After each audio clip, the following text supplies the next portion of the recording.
I left my handy dandy 4-color pen someplace.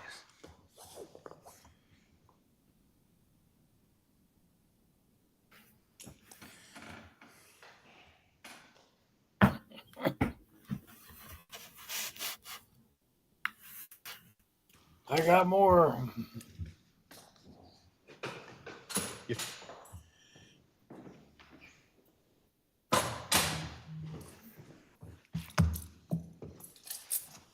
may stop over and get one from you, Jim.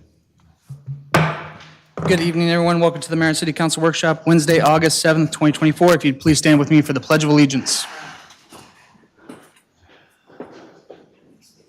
I pledge allegiance to the flag of the United States of America and to the republic for which it stands, one nation, under God, indivisible, with liberty and justice for all.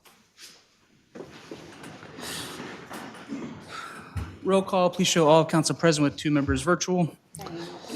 Next up, we have review of the minutes of July 8th, 2024 combined meeting.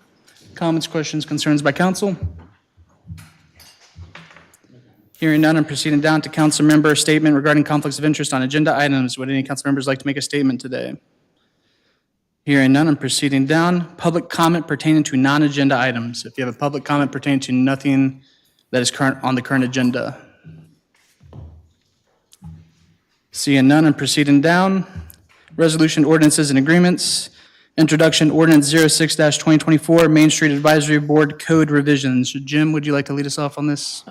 Sure. This is the ordinance we talked about a couple months ago. The board had questioned the need for the subcommittees or the work groups to have their meetings be open to the public. So this ordinance basically would strike the language in the code that requires that as one of the parameters of the Main Street function. Any further comments, questions, concerns by council? No, it's just a simple striking of the language. Right. So we'll have, we can certainly keep that in mind as we have our Main Street discussion later in the evening under new business also. But this would satisfy what the board had requested. Sounds good. Any additional comments, questions, concerns? Hearing none, I am proceeding down to Ordinance 07-2024, fiscal year 2023-2024, budget amendment number 5. Jim, if you'd like to lead us off again. Okay. As soon as I find my notated copies here. Okay. So this is basically our year-end truing up where we carry over things that cross the fiscal year. So projects that we started in fiscal year 24 that are not going to be finished into fiscal year 25. Also, we've had some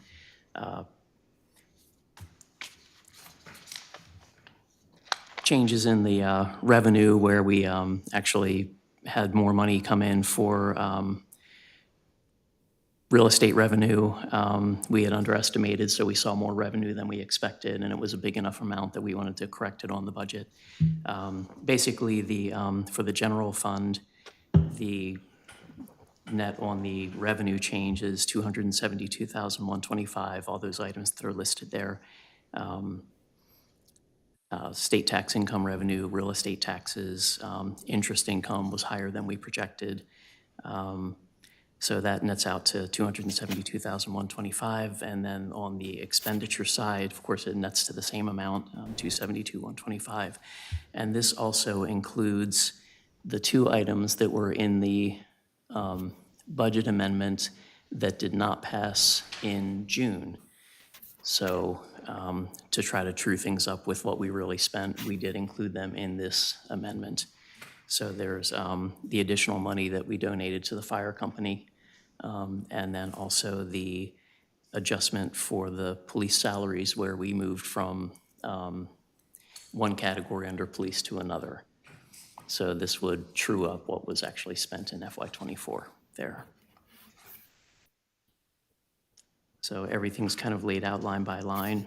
So if there are any questions, if I can't answer them tonight, I'll have the answers for Monday. Questions, comments, concerns by council?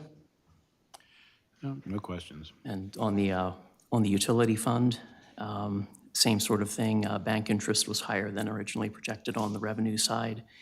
And we also, our billing was a little higher because usage was higher than projected. So that comes out to $335,000 more in revenue.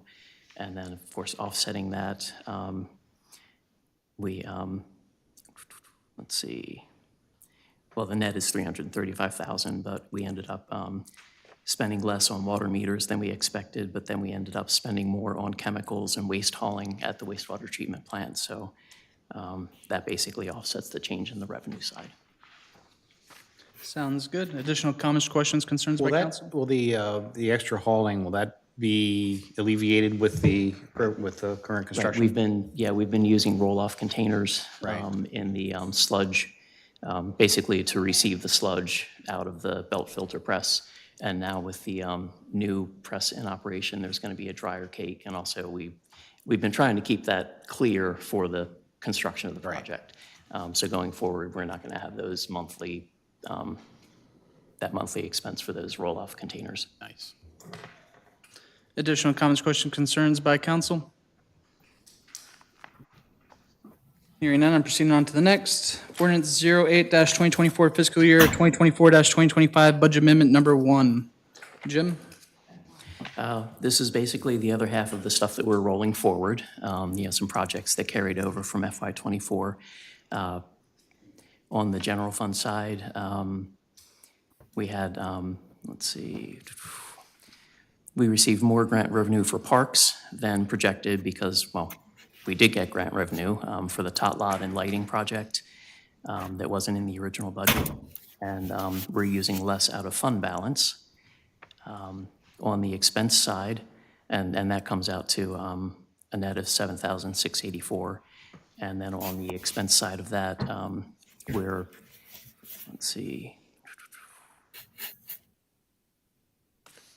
okay.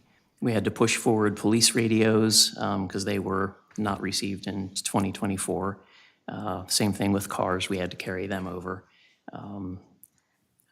And also with the storage shed for the police site also. So then we also increase expenditures for FY '25 with the purchase of the street sweeper. That was not in the original budget, so we added that. And we're decreasing by moving the splash pad project back a couple years, so that's going to be a decrease to the expenditures. And also, one more increase is the field lighting and tot lot that hadn't originally projected. That's $193,000 between those two. So again, the increased spending is $7,684, so it nets with the increased revenue. On the utility side, we did, as I think I made you aware last week, we finally heard back from the Department of the Environment for the offer to settle for violations at the wastewater treatment plant prior to 2023. They did reduce that figure significantly, but they're still charging us a $40,000 penalty. So that has been added as an increase on our expenditures. And we're basically pulling that from savings because we generally don't budget for penalties. So on that note, I think a lot of effort went into working with MDE, demonstrating, the progress that we've made between, engineering, funding, and constructing these utility projects that have helped us reach compliance with the plant. So a lot of effort went into that leading up to our meeting with them back in November. And, certainly we would have loved to see a greater reduction in the penalty, but we probably spent a couple $1,000s working on that and working through it with them, but we saved $35,000 as a result. So, I think effort well spent there. So anyhow, so that's on the utility fund for the FY '24-25 amendment. That wipes the slate clean with MDE. Yep, for up to, right, up to 2023. As long as we keep our noses clean and the charts look good, so. Right, right. And we did, of course, meet compliance and, meet our permit in 2023. So we just need to, now our task is to keep it that way. Any additional comments, questions, concerns by council? Hearing none, I'm proceeding on. Adoption Resolution 2024-11, water allocation for August. Questions, comments, concerns by council?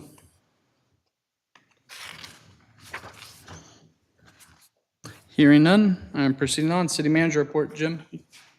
Okay.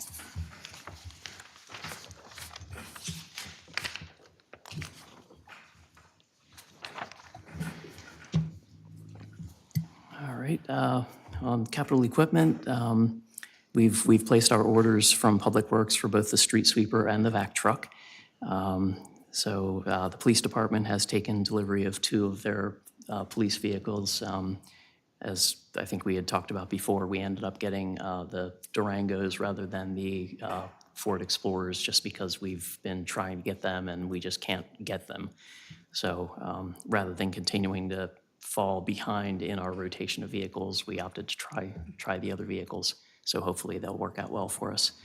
The Durangos are currently waiting for equipment to be available, and then they'll go to the upfitter for the installation of the final equipment to put them on the road. As far as the charter and code, I think the city attorney is going to speak a little bit to, we had talked about the possible code revisions for the city attorney function, and I know Jay's going to speak a little bit about that under his legal report later this evening. Let's see. No update on Roberts Mill Road, still working through the bankruptcy and the claim against the performance bond. Stormwater easements, still waiting on a couple of those. Have had some conversations with Carroll County Resource Management as far as the need for a grading permit and how to get through that process, since we didn't actually go through any kind of site plan process with the county. So we're on track to get our grading permit for that project. And once we get the last signatures for the easements, we'll go ahead and advertise it. FY24 sewer rehabilitation, we had a meeting with CDM Smith on the 22nd. The 90% design is complete, and we actually just advertised for bids today. And Attorney Gullo has been helping with locating deeds of easements for the properties, in particular where we have conflicts with where the sewer line is, and improvements on the property that are going to be in the way of the construction. So Public Works has made contact with, or attempted to make contact with a couple of those, and made contact with at least one of them. So we're having those conversations now. But we are on target for bids to be awarded in September. So we'll see how many come in. I know we've already gotten one person requesting the bid packet, and it just went out today, so that's optimistic. So let's see. A couple other items, just in general, a quick update. The FY25 capital improvement program was updated to move the splash pad back a couple years like we talked about, and that's now available out on the city's website. The line painting on Roberts Mill Road that was talked about last month has been completed. Let's see. And I think that's about it for right now. So I'll have more comments as we get through the agenda a little bit later. But if there's any questions, I'd be happy to. Excuse me. Councilman Foster and I had had a conversation about this. A citizen reached out that was involved with the sewer backup on East Baltimore. Mm-hmm. And she's, I guess, happy enough with what our Public Works guys have done, but she's curious about what else can be done to kind of let people know, just to kind of give a backstory here. The sewer issues were essentially caused by grease, which is easy to blame on the businesses, but apparently we have issues all throughout the city that have nothing to do with the businesses, that have to do with residents putting grease down their sink drains, which then causes issues, and then they have to clean it out. all she was asking is there some way that we can make it public notice somehow to let people know that putting grease down your drain is not a good idea? It's not something you're supposed to do. There's lots of other options, and just to get that information out. Yeah, so we've been kind of looking around at other towns and communities, and there are a couple different, I'll say like flyers or informational pieces out there that we're going to share via our social media, and maybe we'll push notifications out through the Taneytown Connect app, as well as putting things on our website, just kind of best practices. But, you know, that's very true between grease and the so-called flushable wipes. You know, they are the major contributors. You know, I mean, certainly there are backups where there's a hard object that somehow gets into the system. But usually it's the buildup of grease and those wipes that causes a lot of problems for us. Right, and I think a lot of times it just comes from not understanding and just doing what their parents and grandparents have done in years past and don't understand the damage that it does. Right. But I do feel for those people down there who literally had the sewage back up into their houses. Yes. Twice, Which right? is really bad. In recent weeks, yes. So, Is the line noticeably flatter, less slope in that area? I couldn't tell you that tonight, but I Yeah. will find out about it. Okay. And do we know if that's an older line? Is that terracotta? That I Is think was rehabilitated during streetscape. Okay. And the guys have cleaned it quite a few times. So it's And not- we've cleaned it more frequently than other areas in the city. And, you know, going right forward, now, we- the plan is that we're going to clean it, you know, even more frequently Right. so that we can avoid that. But we're also planning to reach out to the, you know, upstream food service businesses.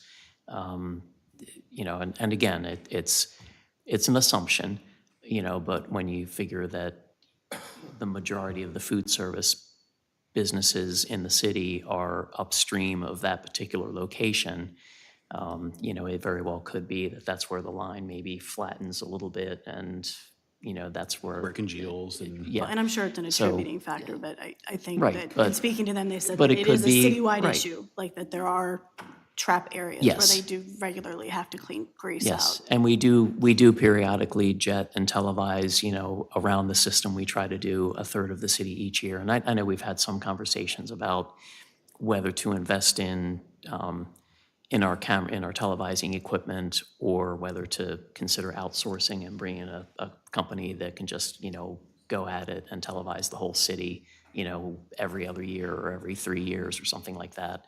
Yeah. But, you know, we do make an effort to go around, you know, clean and televise lines so that within 3 years, you know, the plan is within 3 years, we've gone through the whole city. And that also helps keep our insurance rates reasonable, because we're doing that proactive step to keep the lines clear and monitor the lines. But, you know, as evidenced with this backup, you know, that frequency isn't enough in some areas of the city. Okay. Well, that's it. I think it would just be, I think she would appreciate it very much if we were able to just get that word of it out. Just another note on that, the city code does specify under the illicit discharges section, you know, there's a certain threshold of how many parts per million, you know, of, I think it's fats, oils, and grease.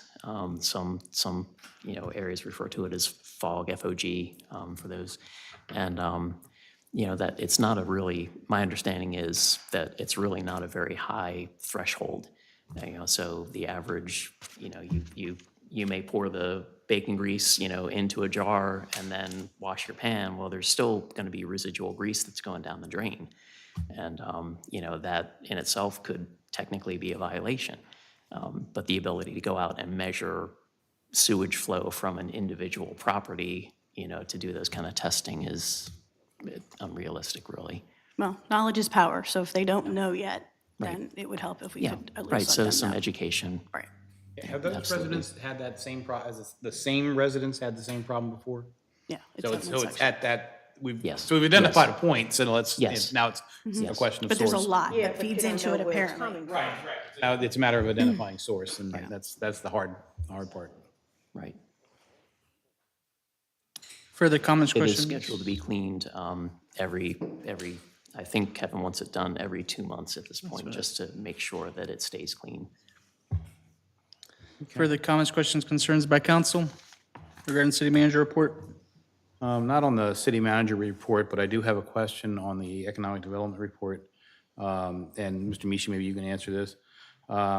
Received 11 applications from 8 businesses for the CBIP and announced awards. When were those awards announced, and could you tell us what businesses got awards? Yeah. If you, certainly.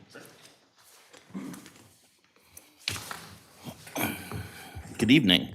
I should say, announce them to the businesses. I'm hopeful that the mayor will make a statement that the news folks will pick up. And it was a misreport. There are 10 applications that came in rather than 11. 52 East Baltimore Street, 22 East Baltimore Street, 10 West Baltimore Street, 6 Frederick Street, 1 York Street, and 17 West Baltimore Street were awarded. Thank you. Sounds good, thank you. And there'll be, are you gonna make an announcement on that, or is something Yeah, more once public? it's- I was just curious, because the way it read, it like an announcement had been made. and No, I apologize. I didn't realize. No, I should have said, No, okay, the people were contacted. last Friday, right? Is when we, Yep. yeah. Thank you.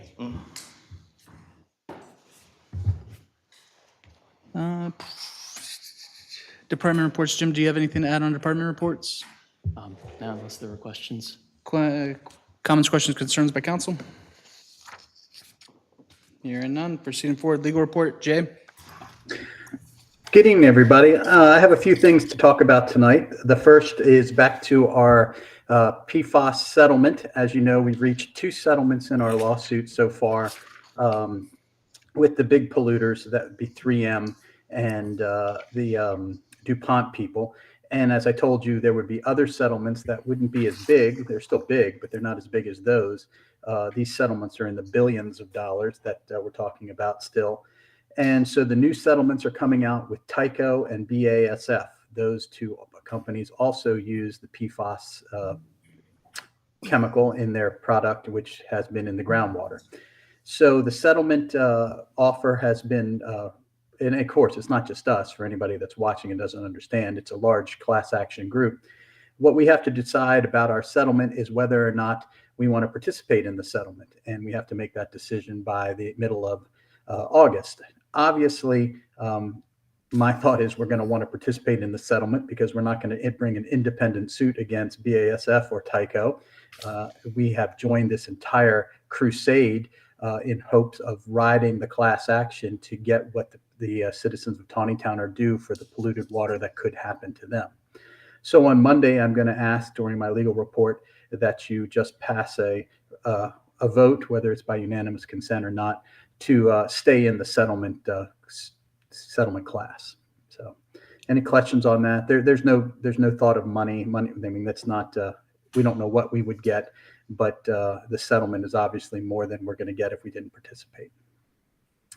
Okay, that's issue number 1. Issue number 2 came out of the Planning Commission regarding an outstanding project, George's on York. And as you know, one of the principals of George's on York is Councilman Tillman.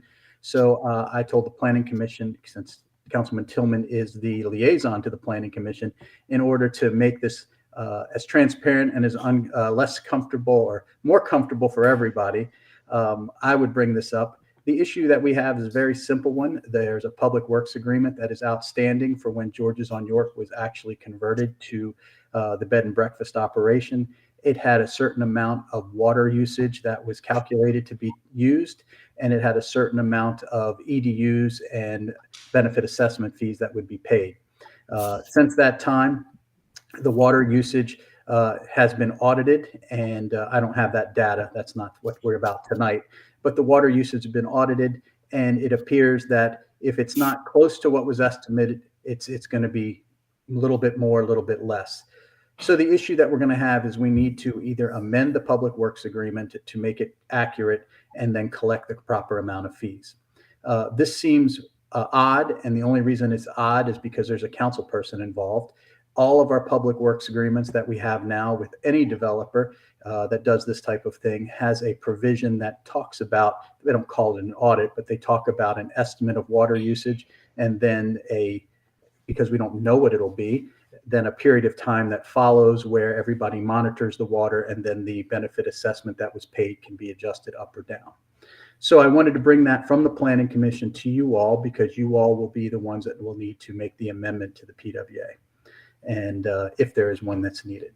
So that you have to go forward with. And of course, when we deal with that, we'll announce the fact that there could be a conflict, and that way we have no problem with our transparency.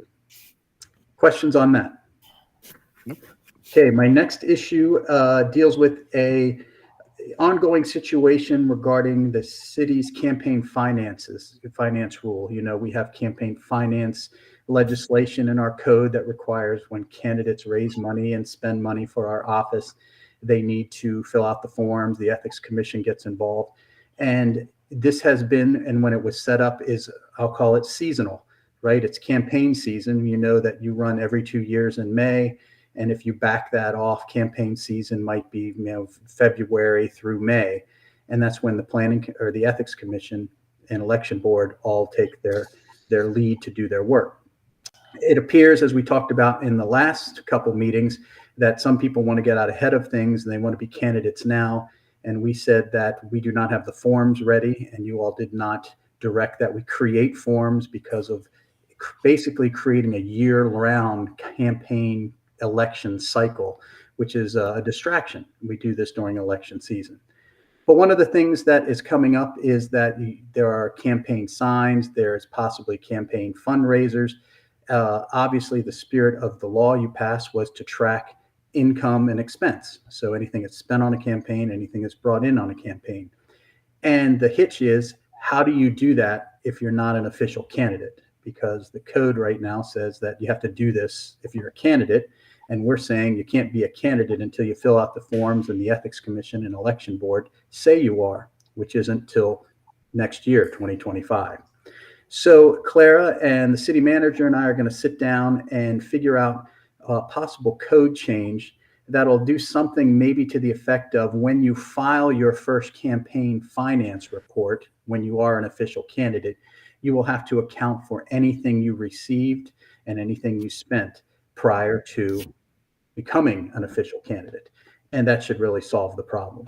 But we have to figure out the details on that. But I wanted to bring it to your attention because I know there's Clara's getting inquiries on that. Next item, Dan Dennis has worked hard to create a social media policy for the city.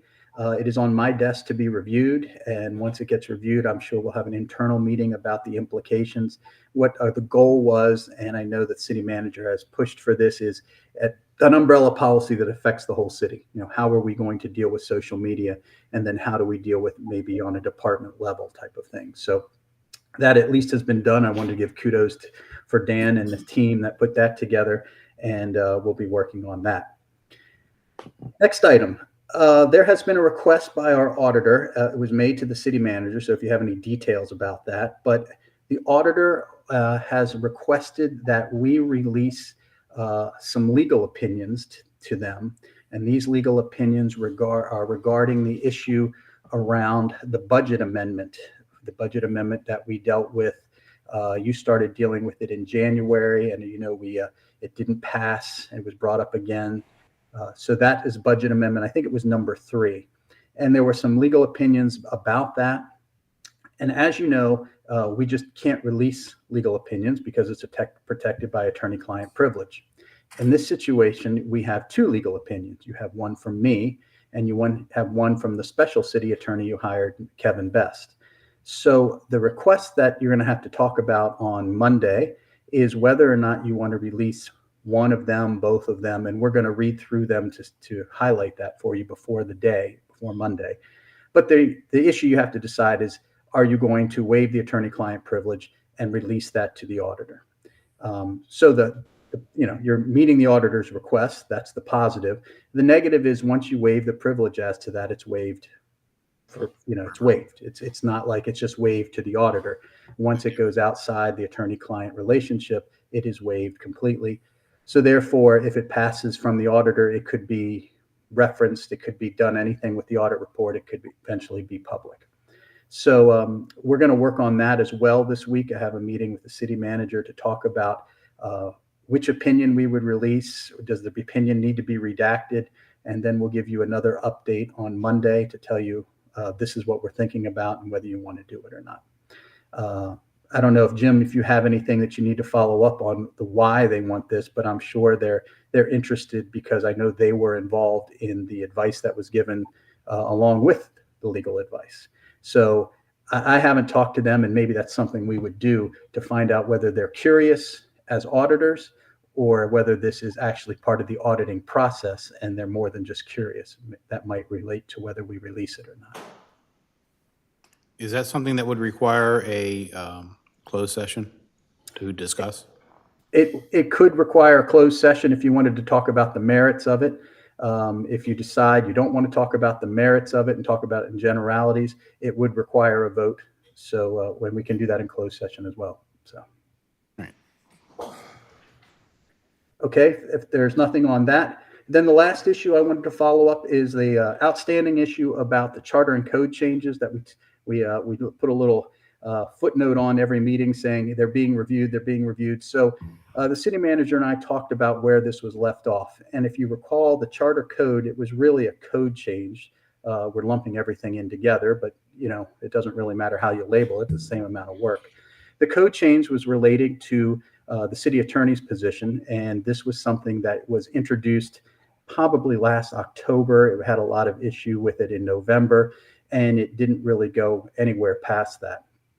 It was initially started out with who can hire the city attorney and then who fires the city attorney. And then you remember, of course, as well as I do, all the intermeeting drama about the contract and how a contract for the city attorney is what you operate under right now.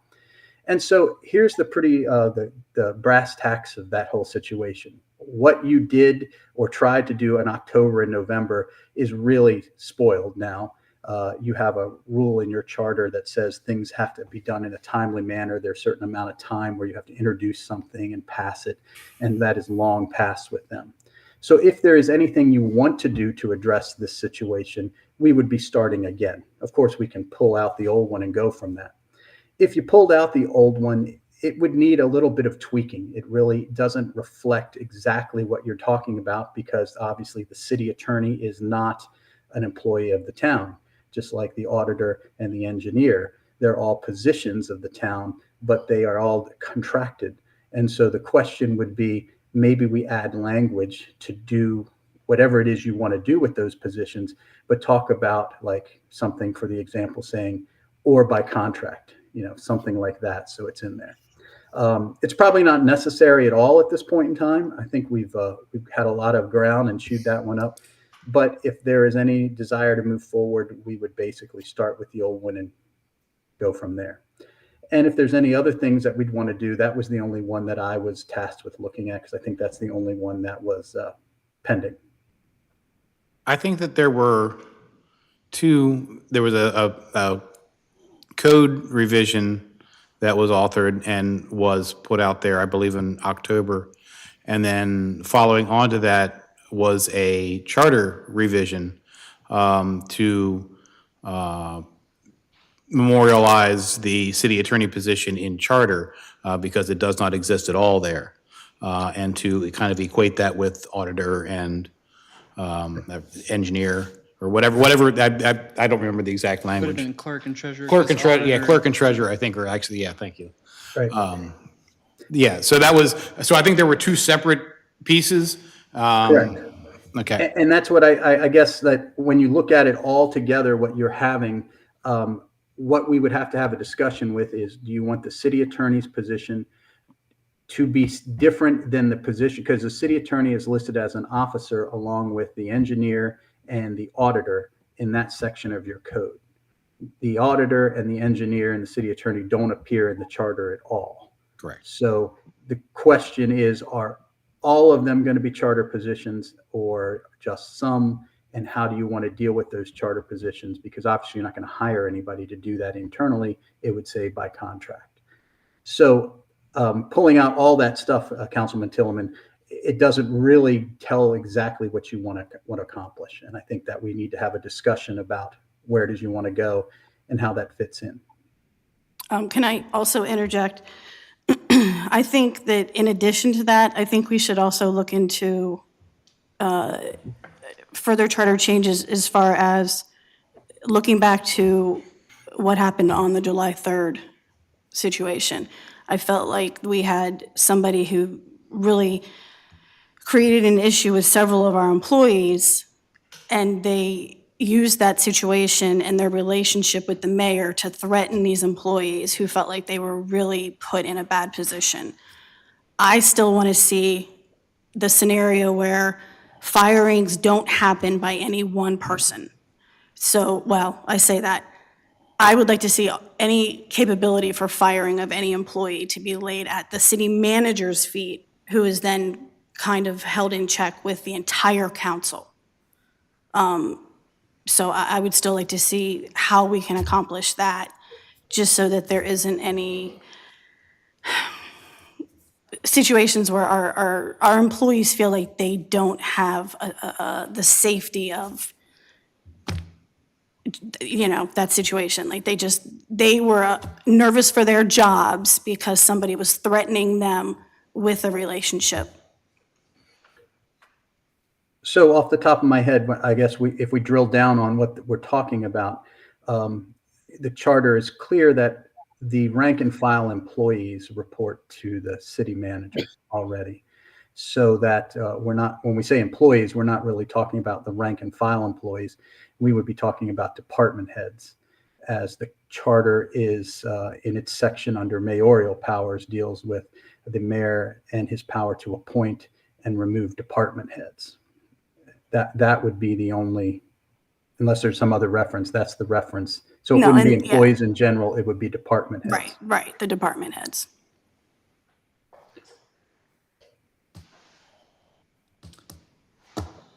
Councilmember Fuller, could you please describe the relationship I have with this person? Since you know more about it than I do, apparently. I'm just going with what I was advised, was there were people threatening our employees because they are friends of yours and that they were going to have you fire them. I'm not saying it happened. I'm just saying nobody should ever be put in that position at all, because I don't know what that relationship is. And if there comes a time where down the line somebody holds something over somebody else's head, it should never just be a scenario at all. So when you include a whole body into the process, I just think that that's a much more transparent and a proper way to do things. Now, if somebody does something wrong as an employee, obviously the manager can handle the situation, and we have faith in that, because he's not going to willy-nilly fire people. If there comes a time where there's another situation, then there's no reason why you shouldn't be able to bring it before the council and argue that point. I don't see a problem with that. Jim, question for you. Did you receive a report of someone being threatened that I was going to fire them because of somebody else? Because that's the first time hearing of it. And I spoke with individuals who have talked about this the entire day, and again, this is the first time hearing of something like that. So I know a city employee came up to me and said, hey, go get your friends under control, in which case I talked to you after that, which was that city employees shouldn't care who is my friend and who isn't my friend, they should just be doing their jobs. And same thing, the assumption that somebody is my friend, or the assumption that there's a relationship there, is really none of the council's business, is none of the employees' business. They need to focus on doing their jobs. Did you receive a report in regards to this? I did receive reports that there were individuals who were using profanity and threatening city employees and volunteers at the July 3rd event. With that specific scenario?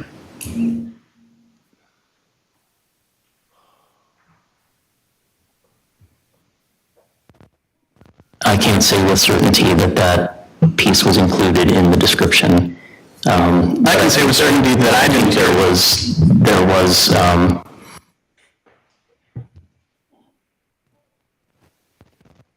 trying to think how to properly phrase this. So there certainly was concern from the employee's perspective that because of interactions between you and some individuals throughout that evening, that there was some sort of relationship involved there. And the interactions with some of these folks and the city employees was such that they felt very uncomfortable. They felt like they were at risk because of trying to. And just to check, this is the same issue where the person was misidentified as somebody else, correct? Yes. Okay. Yes. Just making sure. And that was by the same employees who are, I guess, saying this. Right. I mean, we're I think making some assumptions that we're all talking about the same thing here, but yes, there were employees that that basically were from the reports given to me berated and threatened in some manner, and certainly there was follow-up with people saying that the city needed to fire people, and and that's very concerning for people. And I guess to kind of circle back to Councilwoman Fuller's point, that the concern is, I guess, that there's one individual, and maybe even going beyond like the specific situation, I guess the concern is that one person holds the fate of umpteen people in his or her hands. For staff and administration, I mean, that's the whole point of the mayor position, essentially, is the administration of the city. Without the ability to circulate department heads, if you needed to change the vision or trajectory of the city, you basically wouldn't be able to accomplish the task of the mayor position. That's essentially what is. Right. And certainly there are jurisdictions where when there's a new, a new administration after an election, they bring in a whole new, slate of department heads. I mean, that happens. I mean, it's part of the process, it's part of the executive position. Right. And that, On a larger that, scale, but it doesn't have to be on a scale this small. that is not something that But if has there's a typically valid happened. reason for the here. change, then I think it can be brought before a council. For most cities that have a mayor, department heads are under the executive privilege of appointing and dismissal. And for that specific reason, which is, again, to be able to, if you have a vision, you should be able to steer the administration in that vision. Steering is one thing, running it off the road is something completely different. The only one who's ever ran the city off the road is you, Councilmember. That seems very hypocritical for you to say, but I that's appreciate fine. that, but name an instance, I guess. Can we And vice stick versa. to the matter at hand, please? I believe that we already have ordinance against retaliatory firings in code. And I think that that certainly is something that would come under that. If somebody said, I'm good friends with the mayor, I'm gonna get him to fire, you're behind. And the mayor fires, they're behind. I think that that would be certainly a grounds for a suit, and certainly grounds for action under charter and code. So I think that that already exists. And I don't know that we, I like to say that anecdotes make bad ordinances. And I think we ought to look, before we do something like that, we ought to look at what our current law says and try to work within that framework if we can. Well, and that's why I asked for a conversation about it. I'm Because, again, I'm we certainly happy to didn't have the used to need conversation. a lot of rules and regulations and laws because people had common sense and ruled by morality. And I don't feel like that's where the world is anymore.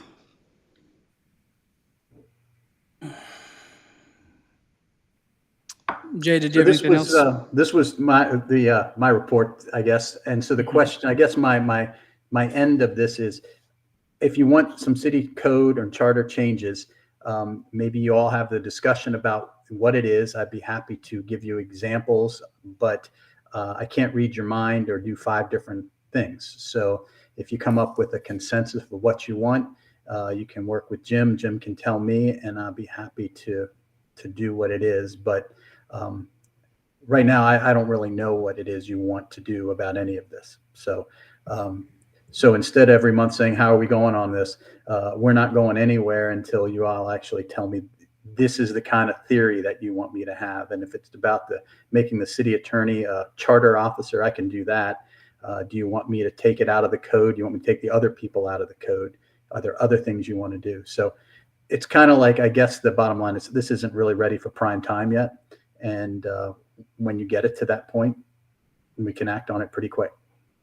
So just to try to wrap that going back one step, but try to wrap that up really quickly we should put that on the agenda for next month as a discussion in the workshop. And maybe come back to the table next month with suggestions, whether we want to make the charter change that was talked about last fall, or do we want to look at the ordinances and if we want to keep that officer, the attorney, in line with the engineer and the auditor, then we need to maybe look at the missing pieces that are in the current enabling ordinances for those positions, to make sure that we can't, that processes are followed in hiring and in termination. Any other comments, questions, concerns regarding the legal report from council? Hearing none, I'm going over to new business. First, we have the monthly financial report. Questions, comments, concerns by council?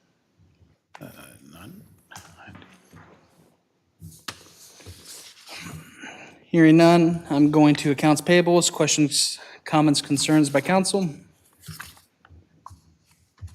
Hearing none, proceeding down to speed camera discussion. Jim, would you like to lead on it? Okay. So, well, the mayor brought this to my attention more recently, that there have been some complaints along the school area on Trevanian Road, speed complaints. I know we've done speed surveys there in the past and, focused enforcement, but it sounds like it continues to be an ongoing concern for citizens. And, within school zones, the city we do have the authority to create a speed camera program for speed camera enforcement, to actually issue citations from speed cameras. The city had talked about this many years ago when speed cameras were first enabled by state legislation, and at that point, the city opted not to really delve into it.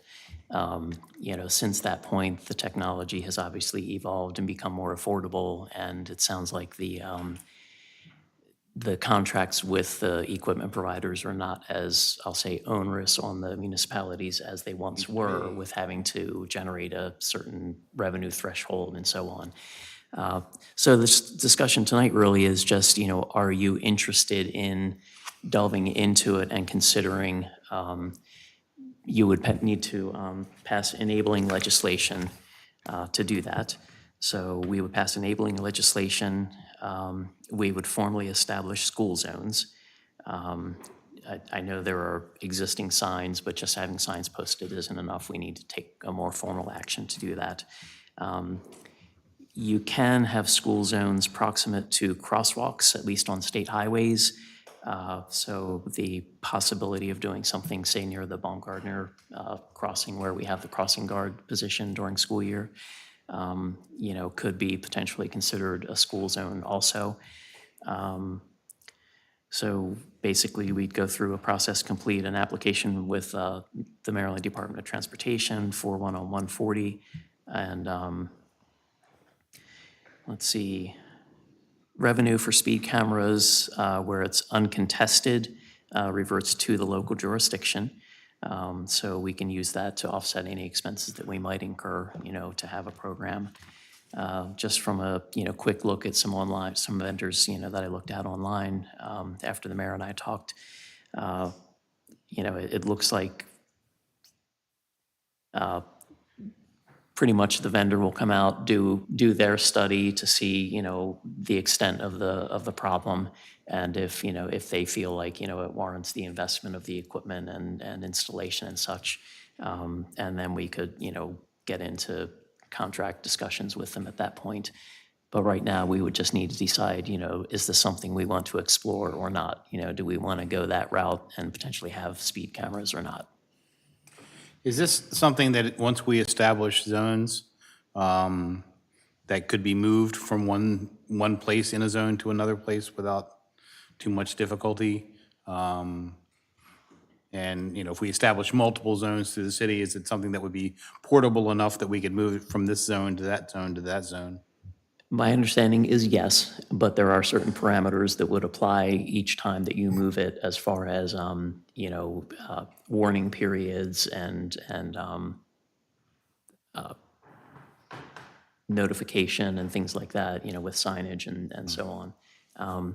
I did talk briefly with the chief about this, and I know he has some experience from his prior community, and I know he saw some success with the program, from his perspective, that it was a positive.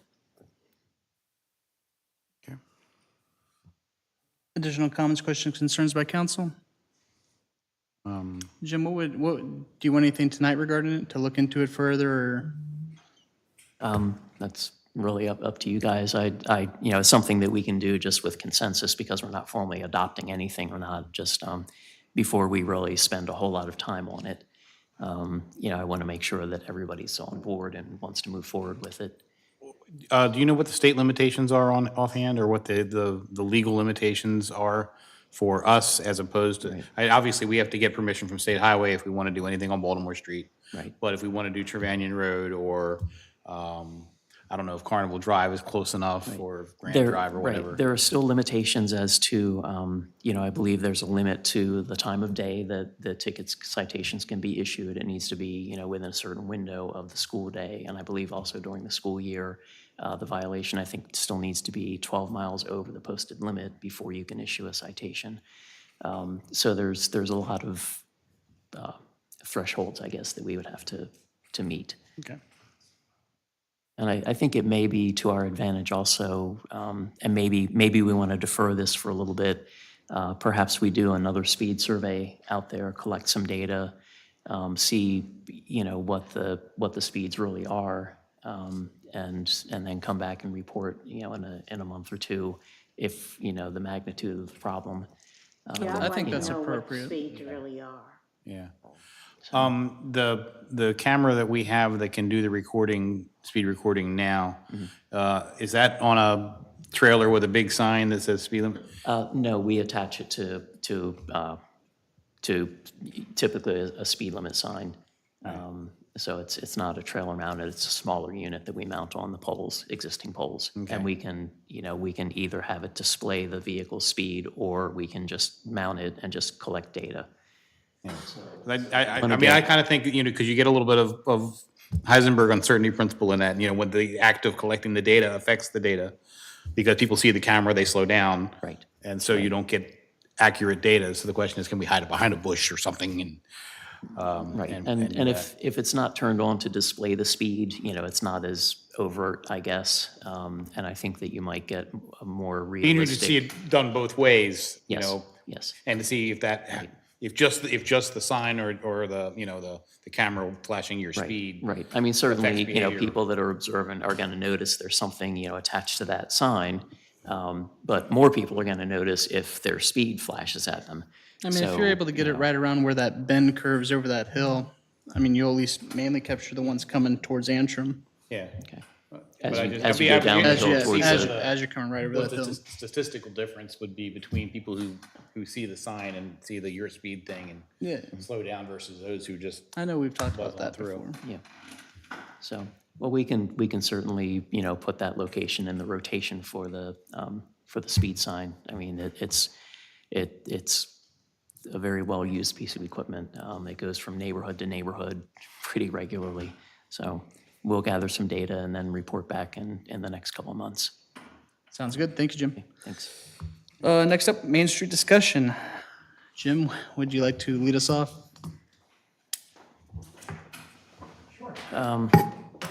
As you know, the Main Street Advisory Board chairperson addressed council last month with kind of a quarterly update. And, among, in her presentation, there were a number of items that that were asked of the council to consider. I know I reiterated a couple of those a couple weeks back. But really tonight, the kind of starting point for the discussion was some of those items. You know, one of them we touched on very briefly with the ordinance that was talked about as far as the, you know, waiving that open meetings requirement for the subcommittees was one of the items that was discussed. But really tonight is, you know, that was the initial reason to have it on the agenda. We talked about possibly trying to do a joint meeting or something like that, so we could have a little more back and forth exchange with board members, but trying to coordinate that seemed a little daunting to figure out how to best make that productive. So, you know, at this point, you know, the chairperson gave you a list of things last month to contemplate that the board was looking for some direction or clarity on. I know we've had some challenges with the Main Street program, you know, and I know a few months I've suggested that council members take a few minutes to watch some of the meetings and the interactions and some of the discussion points there. So I think, you know, we have a lot of challenges with the Main Street program, the way we've been trying to get it up and running at this point. So really just kind of a discussion to see, you know, which of those items that the chairperson brought up, you know, how the council feels about those. You know, if you'd like, I can kind of run through some of those, or, you know, and Jamie Shea, our Main Street manager, is here to also, you know, participate and respond to anything that you may have this evening. But it's kind of open-ended, you know, wherever you guys would like to start. If you don't mind me asking a frank question, do you believe Main Street program is working in its current form? Do you believe it can work in its current form? I don't think it is. I don't think it is either. You know, I will admit that since the members were appointed, I guess it was in December of 2022. Yes. You know, we don't have the operating rules that the board was tasked with putting together. There's been a lot of, I guess,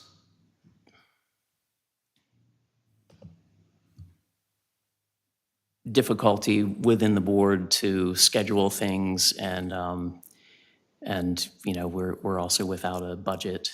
You know, I had hoped that the board would maybe gel a little more quickly than they have and be able to adopt some operating rules and have a budget that we could have used to help inform the economic development budget as far as, you know, what maybe could be directed towards Main Street.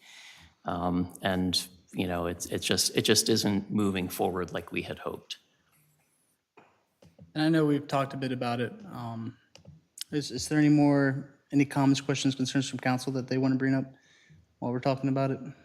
No. Quiet place from the gallery. As you know, I live with this program in more senses than one. Because, you know, not only do I live with one of the members of the committee, but I'm also a business owner in the Main Street District. And so all of this matters greatly to me. It is a large portion of my life and work right now. We have a great deal invested in our business and our property. And so this matters greatly to me personally, and it should matter greatly really to all of us. As you know, there's been, you know, a great deal of dysfunction and rancor among the members of the board and the Main Street manager, economic development director.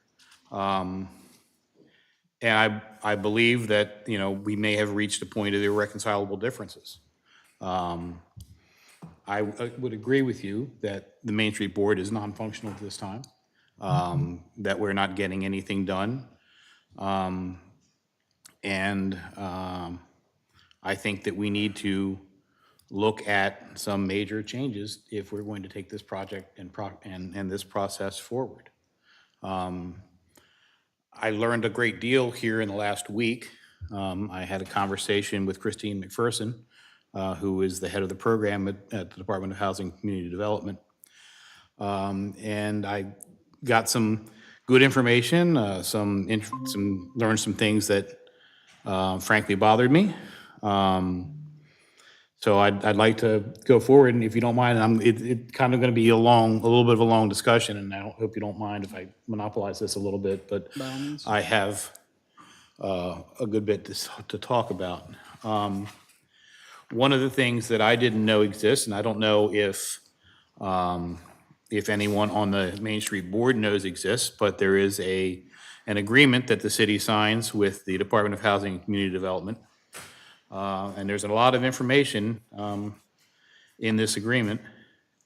One of the things that stands out to me the most, it talks about the financial stability of the Main Street community, crucial to achieving the program's mission. And DHCD strongly encourages implement a funding model of 1/3 from the local government, 1/3 from grants and foundations, and 1/3 from corporate and individual donors. That's hard to do if you don't know what your budget is going to be. And as you know, I spent a fair amount of time and effort earlier this year trying to figure out and learn what Main Street's budget and spending patterns and resources were. And I feel like I met with a stone wall, that information seemed to be very difficult to come by. And when that information did come out, it was incomplete.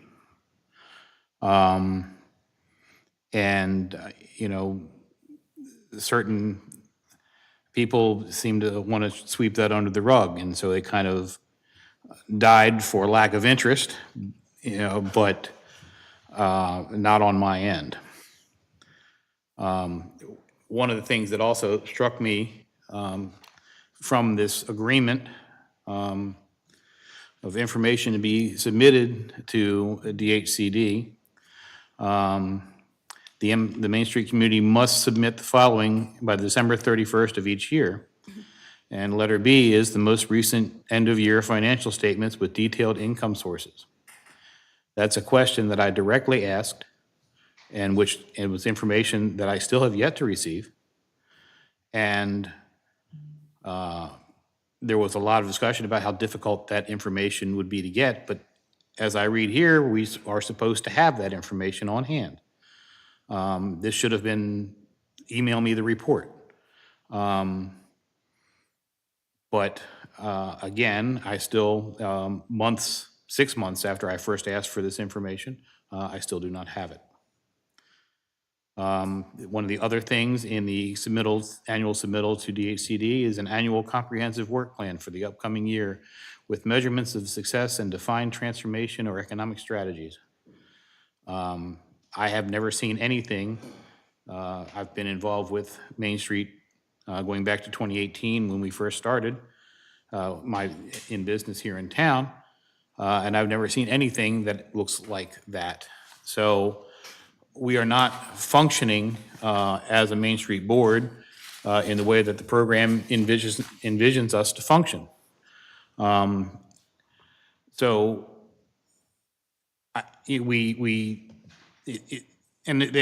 sad thing is that members of the board have tried to get together on what we should be doing and work plans and measurements of success. And we can't even seem to have a meeting to talk about the operating rules for the committee. We've had 2 of those meetings canceled at the last moment, one with 35 minutes notice. We can't even seem to have a meeting. So if this is where we are, I think we need to make some changes. One of the other things that is in this agreement and that disturbed me from my discussion with Mrs. McPherson Specialist on-site visits. DHCD staff is available on request. Specialists are available based on need and as resources allow. I know that that question was asked of our Main Street manager to try to get someone to come out. The answer that I believe came back from that is, well, they're short on staff there and they can't send anybody. But according to Mrs. McPherson, the request was never made. One of the other things that DHCD provides is training. Board members are required to attend training offered by DHCD during the first year of their term of service. I found out from talking to Ms. McPherson that there's a training session tomorrow, but the board was never informed of that. How are they supposed to get training if no one's going to tell them that training is available? So those are some real issues. What I think we need to do moving forward, I believe we need to dissolve the current board completely and reconstruct it with a new Main Street manager and an entirely new board that may or may not involve some of the volunteers that had originally volunteered, for it. But that would be a discussion that would be for council to decide. But before we reconstruct this board, I believe we need to meet with the Main Street Maryland staff and talk about where we are, review our ordinance, review the proposed operating rules that have been out there but never approved and frankly never actually brought up for discussion in the meetings. We've got a board that's trying to accomplish things, but without any kind of structure or direction. This is supposed to be grassroots and up from the bottom. This is not supposed to be a top-down bureaucracy. But it seems to be structured as a top-down bureaucracy in the way that it is functioning here in Taneytown.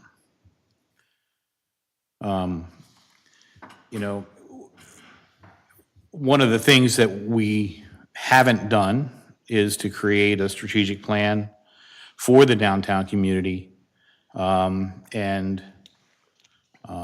And this needs to be a separate plan. This is not something that will be part of the comprehensive plan that the Planning Commission is currently working on, but this will be something very, very specific to the downtown community and the downtown businesses. We may want to look at revising the boundaries. There are, some businesses that were left out of the boundaries the way they were originally constructed, and I think we ought to be able to relook at that, and I think that that's something that can be looked at. So that is where I am right now. We have got to get away from the dysfunction and the rancor. It's just, this benefits no one. So I am open to comments on that.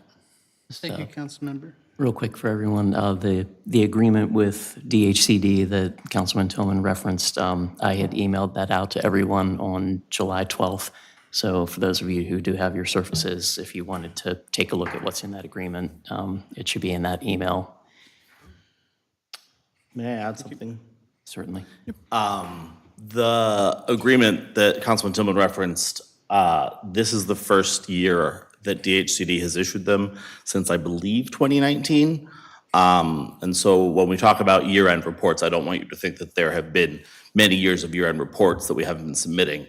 The agreement Thank you for that is just clarification. I did not know that. Yes, Thank you. this is a new agreement that was signed by the mayor.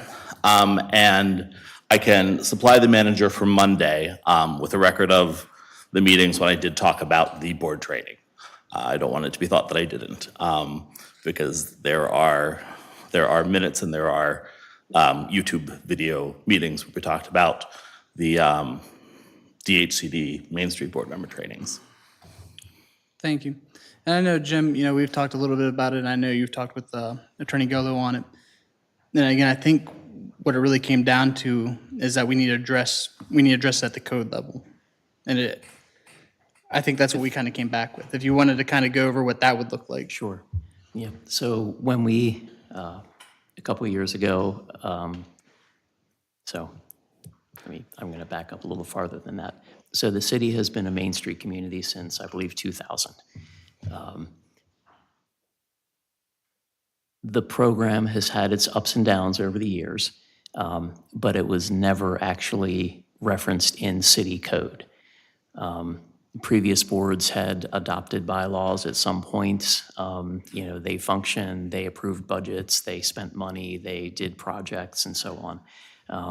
Again, some years things went well, some years there was very little activity. It's been kind of a roller coaster. But incorporating a chapter in our code is a relatively recent development. I don't have it right in front of me for the date of adoption, but it was, maybe 2021, something like 21, I that. think. So unlike some other boards and commissions that either are guided by state code or by details within the city code, we left the Main Street chapter kind of open-ended. So we left it up to the board to create their own operating procedures. And we just included maybe 6 or 8 bullet points that we wanted to make sure those operating rules included.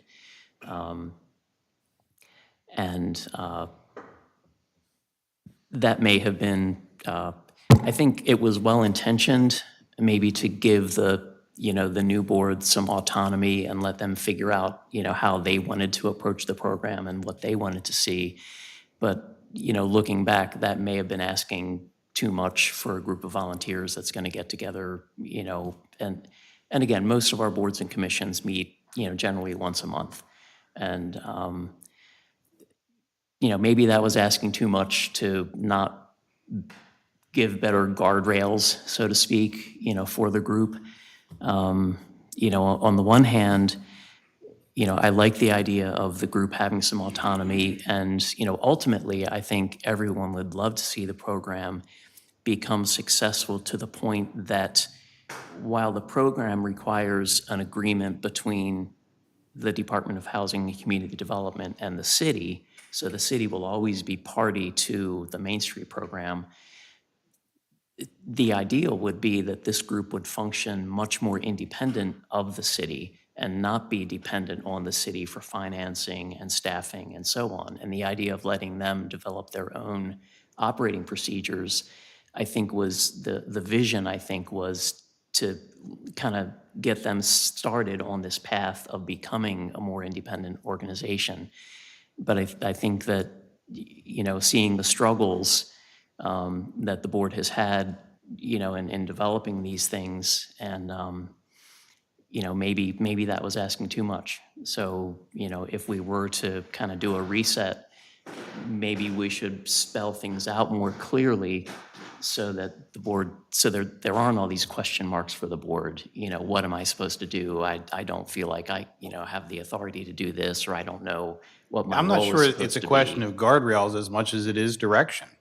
You can put guardrails up and people can bounce back and forth going across the road and still not get anywhere. I don't believe that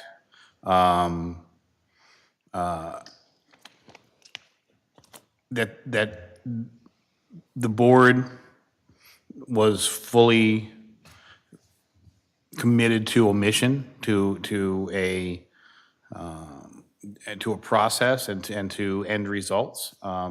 It was not constructed in a way, and certainly not run in a way, to provide measurable results. And, when you, if you're not measuring your results and celebrating your successes, you're just spinning your wheels. And at this time, it's hard to see that there were any successes. We had we've had a couple of minor successes, a couple of small events, but you get 10 or 12 people, that's not what we're looking for.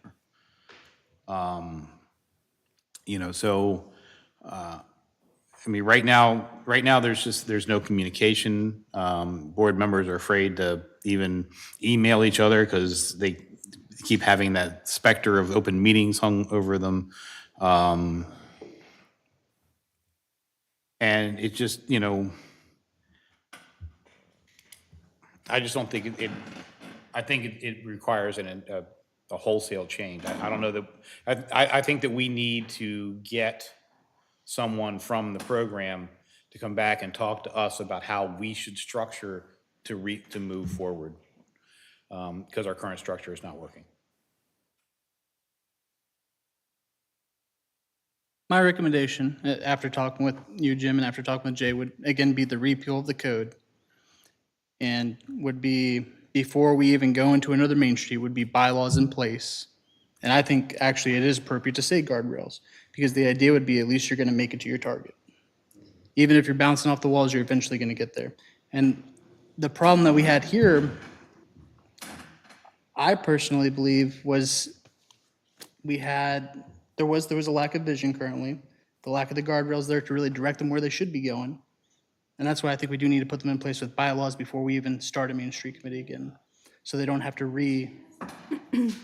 because I mean, for instance, it was basically, in my opinion, from watching the meetings, I didn't see many ideas brought up. I saw people fighting. That was every meeting.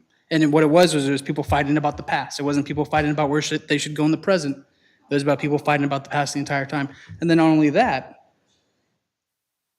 it was just a total, I'd say, a lack of respect for the entire Main Street Committee process.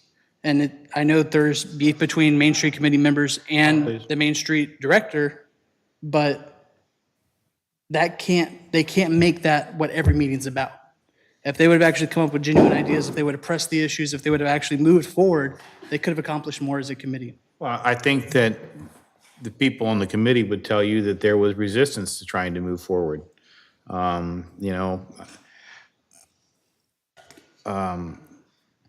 Again, what I observed primarily was a group trying to be a grassroots group meeting up against a top-down bureaucracy. I observed committee members attacking volunteers on Facebook. I observed committee members messaging out to businesses around here to the point where they actually offended a whole newspaper organization. What are you talking about? What am I, What are you talking about? That's ridiculous, man. You guys are gonna throw this board under the bus? The problem's sitting right there. That's the problem. Just skip to the rest of it so we can get to the comments. that's not the problem, Mark. It is the problem. The problem was the members, You haven't lived it. I haven't lived it. You want businesses down here, but you haven't lived it. You didn't even show up to one goddamn project. For the Main Street You showed ones? up late, bro. For the Main Street You ones? showed up late. Excuse me, Mayor, can you have them please come to the podium to If you'd like, speak? please come to the podium and speak. Because I know what I did witness. Again, I witnessed committee members attacking volunteers. I witnessed committee members reaching out to newspaper organizations and then sending curse words to board chairs. I witnessed total dysfunction. I witnessed committee members leaving the Well, committee. there's some reason for that, because there was complete lack of respect for process. I know exactly what you're talking about, and there was complete lack of respect for process there, where the chairman of the board met with a local business in talking about the discussion. We talked about the discussion on the Taneytown record, and the promotions chair tried to set up a meeting with that business and had the meeting set up, and then that person met with the board chair and had that discussion with the board chair 3 weeks before the meeting that was already set up with that committee, and no one said anything to anyone about it. And it was a complete lack of respect for that process. Again, there was a meeting, and if that person hadn't sent out a message to all of the members that were supposed to, members of that subcommittee that were supposed to come to the meeting, to find out, oh, yeah, I had that meeting with the board chair, or, with your chairman 3 weeks ago, I'm not coming. Again, it's the lack of consideration for people and the wasting of people's time. And wasting of people's effort. Yeah, people get mad about that kind of thing. People get mad when they come back from visiting their grandchild a day early to go to a meeting that gets canceled 35 minutes before it happens. People get angry about that.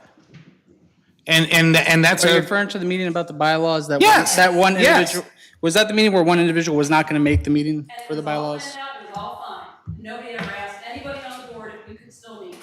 I The guarantee, message went out. I guarantee if they still would have met, the complaint then would be that they met and did bylaws without a member of the committee. No, No, absolutely not. because that person had already posted all of their notes to the Google Docs that everyone was supposed to refer to.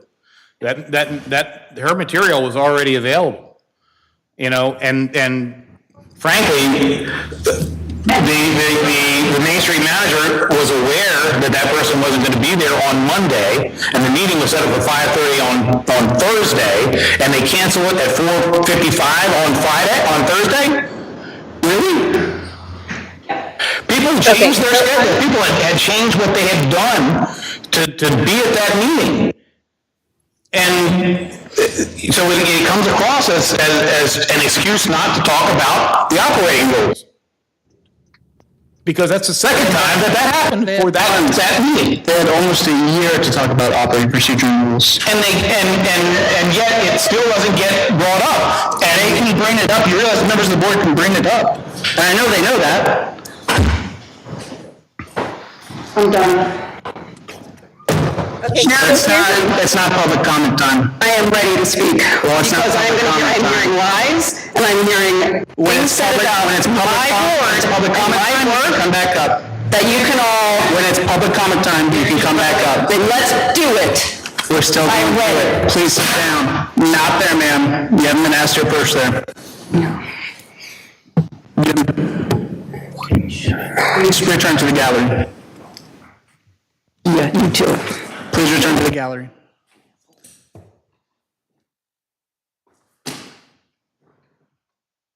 Think I'm mad now?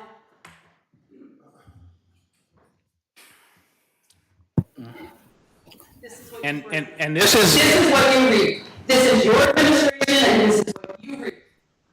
You have set the tone. Thank you very much. and this, I'm not going to go ahead and approve the church's purpose, we can go on to the rest of it. 'Cause We're still on the Main Street discussion. We're still in the Main Street discussion. Please, Get to it, man. Get to it. please stop. No more. Wait. Yeah, till you know public what? comment. Let me say something. I've listened to this conversation, listened to the both sides, the pros and the cons, and the only thing I agree with is that it is dysfunctional. I don't know that the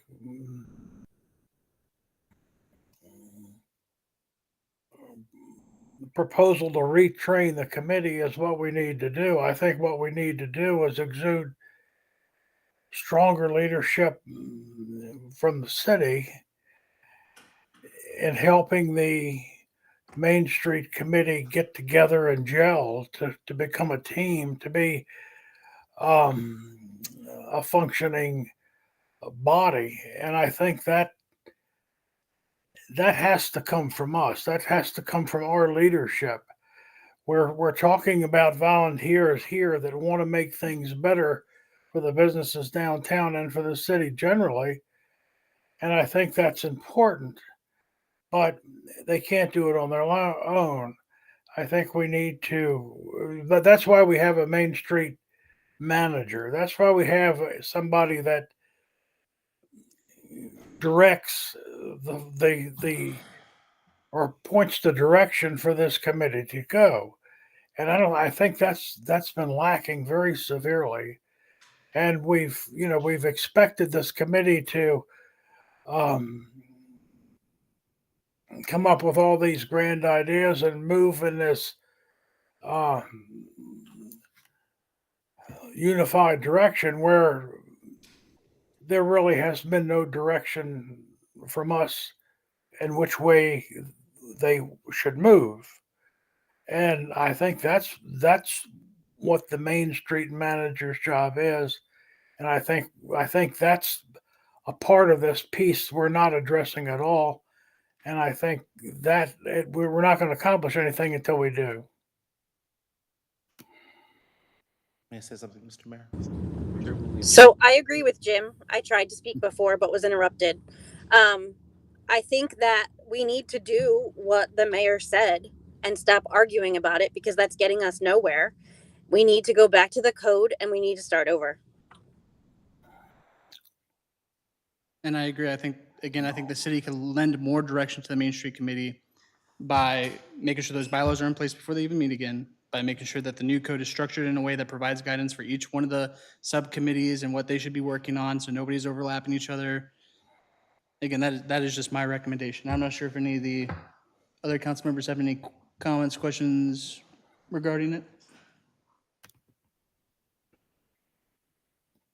Misha, I know you had additional comment there. I was going to agree with the Mayor Pro Tem McCarron. I think that when we wrote the ordinance, we were responding to a desire for grassroots as opposed to top down. And I think that we ended up not providing direction, like the Mayor Pro Tem says, in an effort to let the stakeholders sort of decide where things go.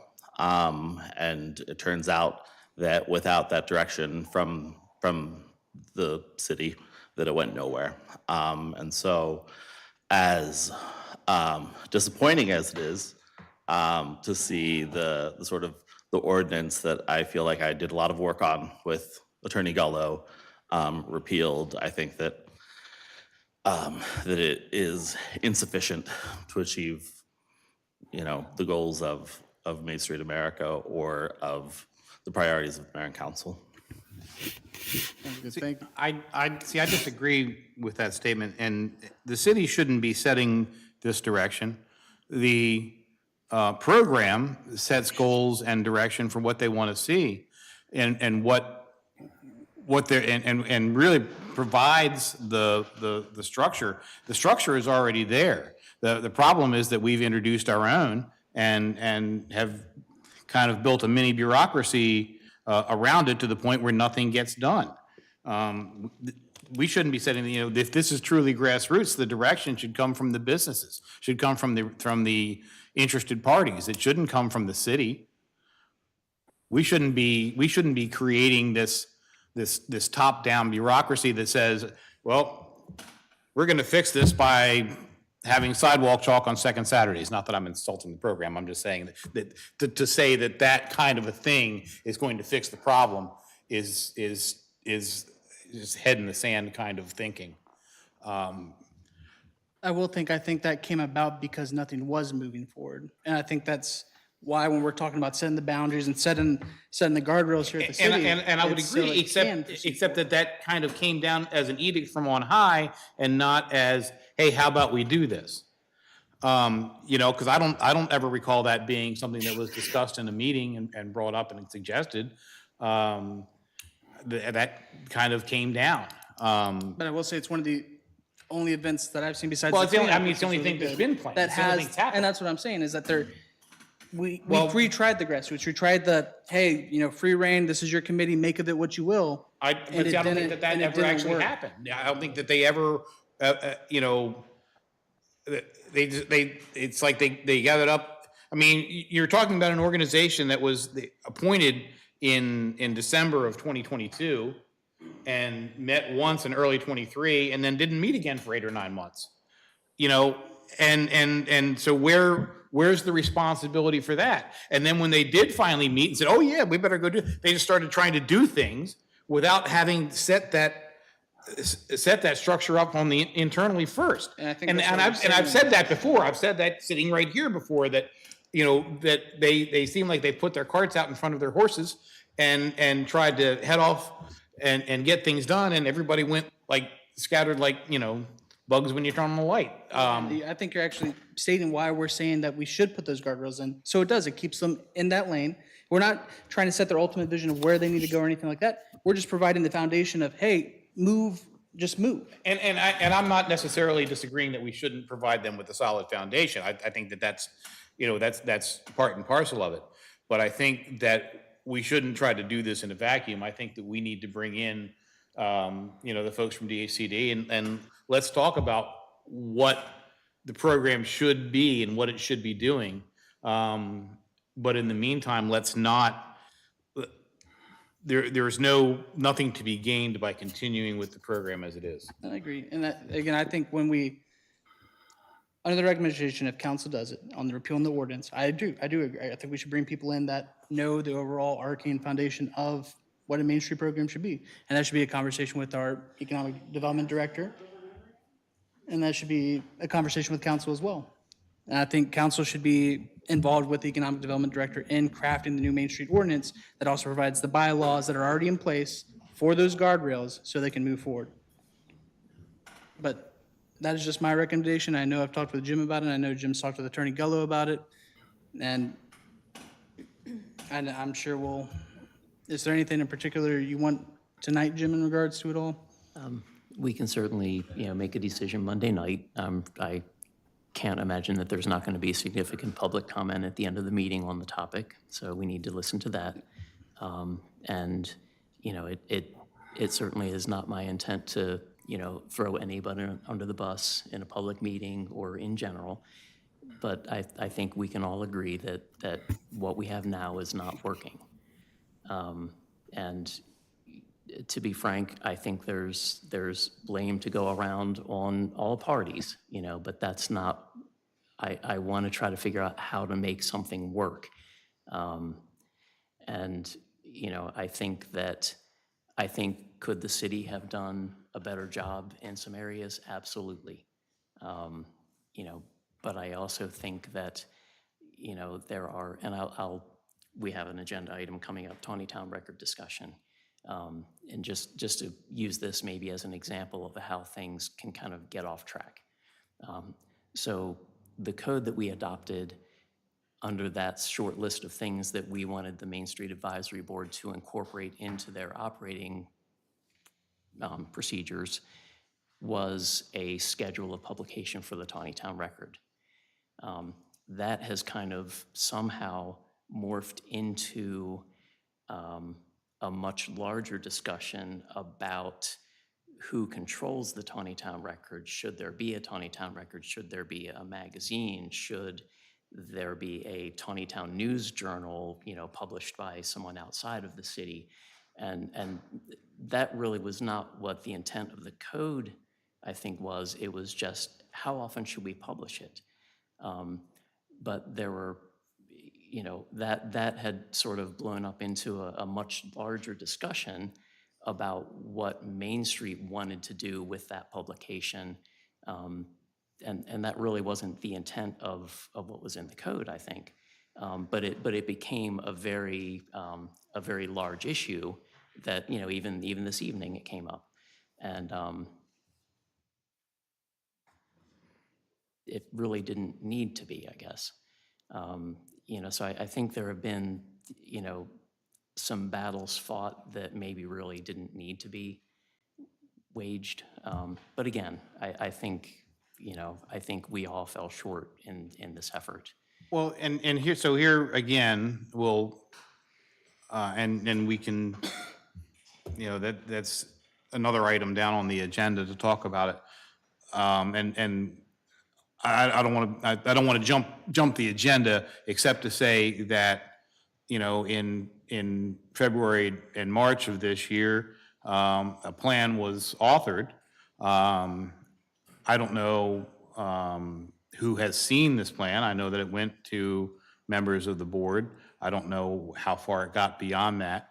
But there was a plan. that was authored, but never seemed to warrant discussion at meetings. And every time it got brought up, it got passed over or brushed over or not talked about. So, you know, that's kind of where this falls apart as much as anything. And frankly, I think that had to do with personalities. And to me, which is part of the reason that I think we need to reconstruct the board. And I agree in that regard. Was the plan that was circulated, is that the one, was that circulated in the committee? I don't know, and when Sharon comes to the microphone later on, you can ask her that question. I was just wondering, because I know, if it is shared within the committee, they can bring it up. They are. And it was on the agenda. I believe it was on the agenda at different times. But apparently, the only time I ever saw in any of the meetings that I watched, and I've watched a number of them, the last time that it was actually brought up, was on the agenda, and then Mr. Mishi says, "Oh yeah, that's right. We need to publish one this month because we've got to get the city's water quality report out." And that hit some people really the wrong way, which was that it was like the burden had been put on the Main Street community to put out the city's water quality report. That's not what Main Street and to me what the record is supposed to be about. I think over the course of years, and this way predates Jay Mishi, is that it became the Taneytown record in and of itself became simply a mouthpiece for the mayor. Not that No. I'm not talking about you so much, but certainly much more for Brad than it was. And just to say that is why I came to the April meeting. It wasn't to ask them, hey, you guys need to do the paper. It was to ask them, what do you want to see in the paper? Is there articles you want to see? Do you want to see your events in there? And that was the opportunity we were giving them, is to really post out their events in that newspaper. But it was basically said, well, we want control of the newspaper. It's not your newspaper. You shouldn't even be talking about publishing it. But in actuality, when I came in April to the board and talked about it, I was asking for suggestions of what they wanted to see in it. And then when I followed up with the Economic Development Director, Mish, to ask again in May, hey, I still haven't received anything back, what would you guys like to see? You were asking. I was there at the meeting, at the Main Street meeting. I asked, and maybe I'm misremembering. Was I there at the April meeting, staff? I think that the video shows that you were. I think the video would show that I was there. And I did ask it. And that's why I was shocked when it comes to May, and the committee's acting like that's the first time they ever heard about this newspaper and the ask of what they'd like to see in it. Because that was not the first ask. The first ask was in April. And what seemed to me throughout the entire time of the committee is the committee was too busy picking fights with the city than to focus on actually just moving their committee forward. And that's how I felt the entire time. It was constant fires that were being put up against the city for no reason, when we're actually trying to facilitate and help their committee. Well, I mean, I don't think that's a very fair statement to make, because certainly your economic development director certainly put up plenty of bars in front of the committee, and did so often in a way that was less than genteel, and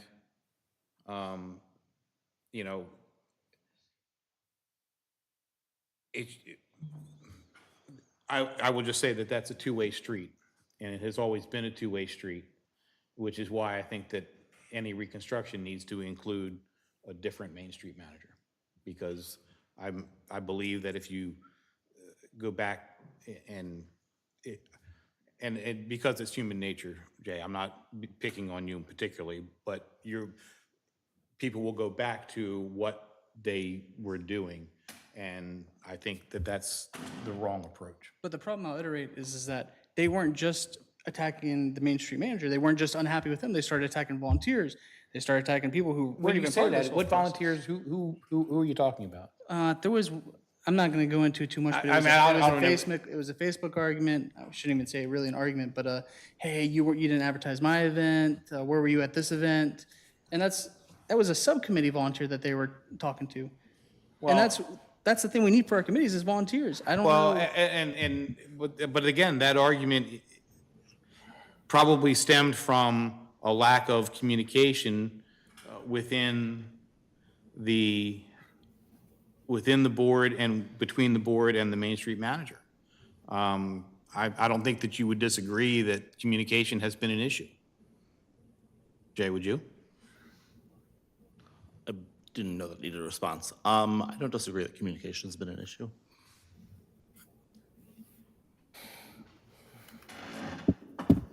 Any additional comments, questions, concerns from council? Let me interject something just before we draw this to a close. You know, when I spoke a minute ago, I talked about leadership and the lack of leadership. And it's not the bureaucracy trickle down leadership that I'm talking about, but it's the leadership that the Main Street Maryland or the Main Street manager provides with the committee. And then that Main Street manager comes to council and say, hey, this is what our ideas are. Do we have your support? And that's the way it should work. And that's what's not working now. And I think that's the direction we need to go if we're going to accomplish what we want to accomplish. We certainly do need input from council on things that go on downtown. It's the heart of our city. We've got to be involved. But it'll work for the good of all if it comes from the Main Street manager as an advocate for the ideas brought forth by the Main Street Committee. And I think that's something we need to work toward. The only thing I would say, and this would be something that we could then discuss at that discussion level when we get ready to work this forward, but that would be that one of the things that Main Street needs to be is a little more nimble, and one of the things that government is not is nimble. So I think to try to have to bring everything back to council for approval before they do anything, I think that's just a step back in the bureaucratic direction. And I think that it, there may be some reins that need to be put on things, but I think to try to manage that from the council level, I think is the wrong thing. I spent a lot of time when we were down at MML talking to mayors from other towns, talking to economic development directors from other towns, talking about how their main streets are set up and what they do and what they accomplish. It actually made me very sad to hear all of these other towns and the things that they've been able to accomplish. One town, for example, their Main Street Committee is their city council, and which makes them much more nimble. But they have a council apparently that everybody's pulling together and has a lot more agreement on the things that they do. In other places, other than the city paying the salary of the Main Street manager, the city stays completely out of it. And still other places, there are places where, the city does a lot more to financially back and move forward to try to help the Main Street Committee. So there are good models out there, some that will work here, some that won't work here. But I think that we need to study all of that before we pick up the reins and try to go again. Thank you, Councilmember. Councilmember Chaney? I just wanted to say that before we get lost in all of this, I think that, again, we're still arguing, which isn't getting us anywhere. But I don't want to undervalue the work that Mish has done, because he has done a lot of good work and we have had great events in this city. So I think that we need to also be careful whose toes we're stepping on or who we're talking about in a negative light in a public meeting. Thank you, Councilmember. Any additional comments, questions, concerns by council? Hearing none. I would like to just add a couple things maybe in closing and just hearing the discussion and the kind of point counterpoint. So this is just, it's quite a dilemma for me because I've had conversations with individual board members, with I'd say the majority of the board members, and we have had really good conversations and everybody gets it. Everybody has good ideas. When I talk one-on-one with everybody, everybody understands, what we need to do. Everybody has, a vision that they want to pursue. And some of the committees have, done some very good work. And, even with maybe the board not functioning like we had hoped. But when we put everybody together, it's just not gelling. And, I know there are some, issues between various individuals and things that have developed, which is unfortunate and certainly makes it difficult to function as a group. But,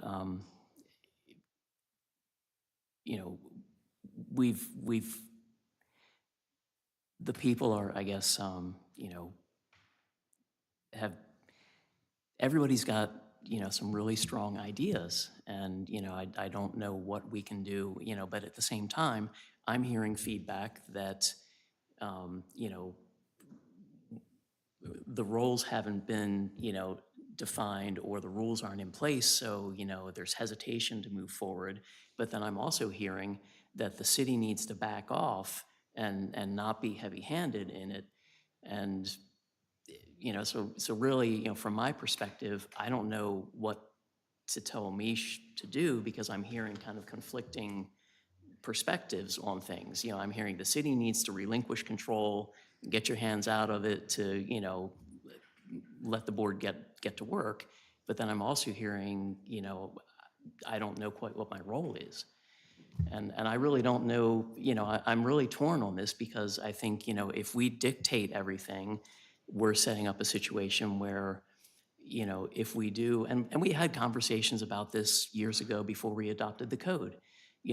We talked, at least in-house, okay, what do we want it to look like? Because the program had kind of gotten a little farther removed from the city's control than we were comfortable with.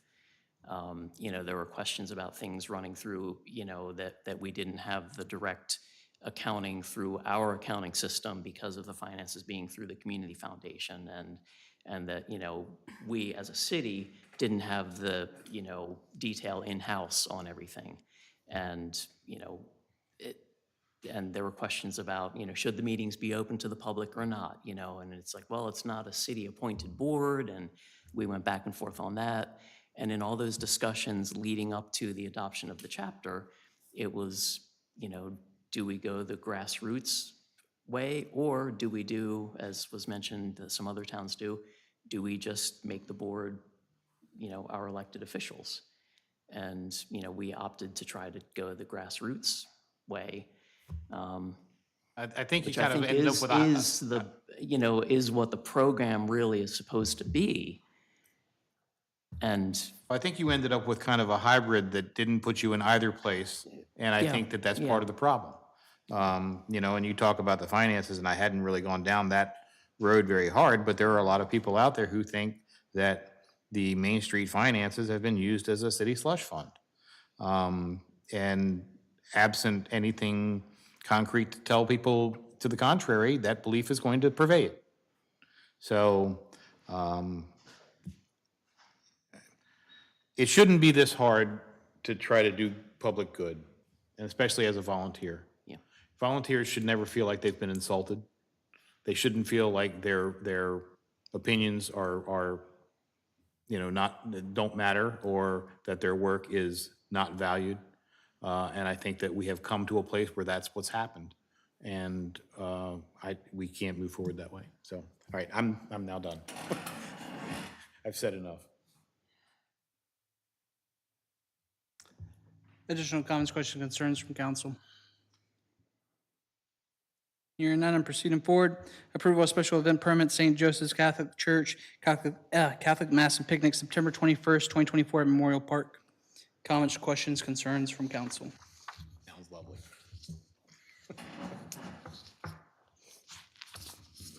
They're gone.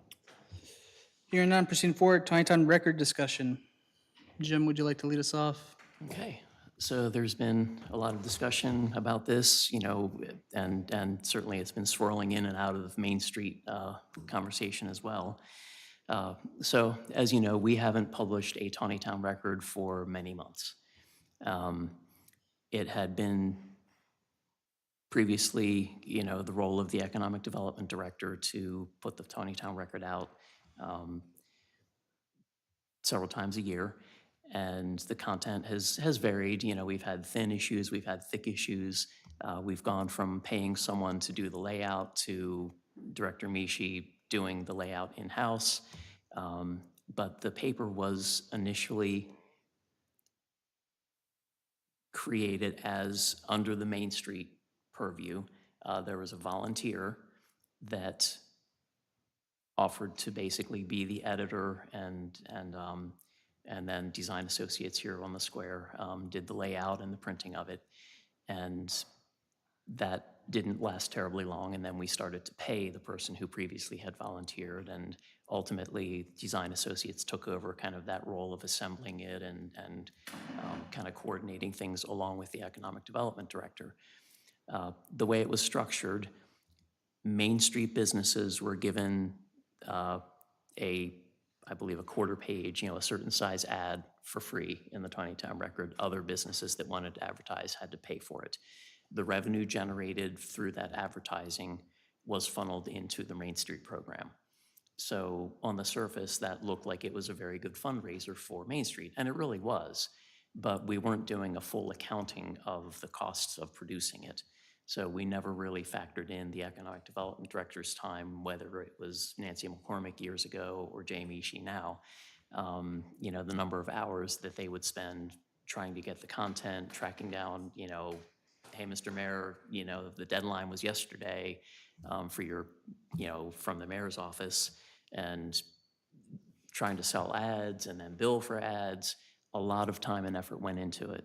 If you factored that in, it was really for the city, not, Main Street was benefiting from it, but the city was investing a lot of time and effort into it that wasn't really factored into the equation. So when you put all that together, it was really costing the city money to be doing it. It was really just basically donating more money to Main Street, which is fine, but I don't think that was really made clear in the past. So we kind of paused the Taneytown record because, it was getting to be very time consuming and, wasn't generating the revenue that we had hoped. But also there was some talk about, okay, we're gonna kind of reinvent it and, we're gonna freshen it up.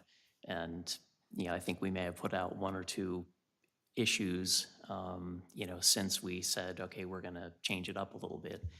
And since then, we weren't getting the same level of ad revenue and so on.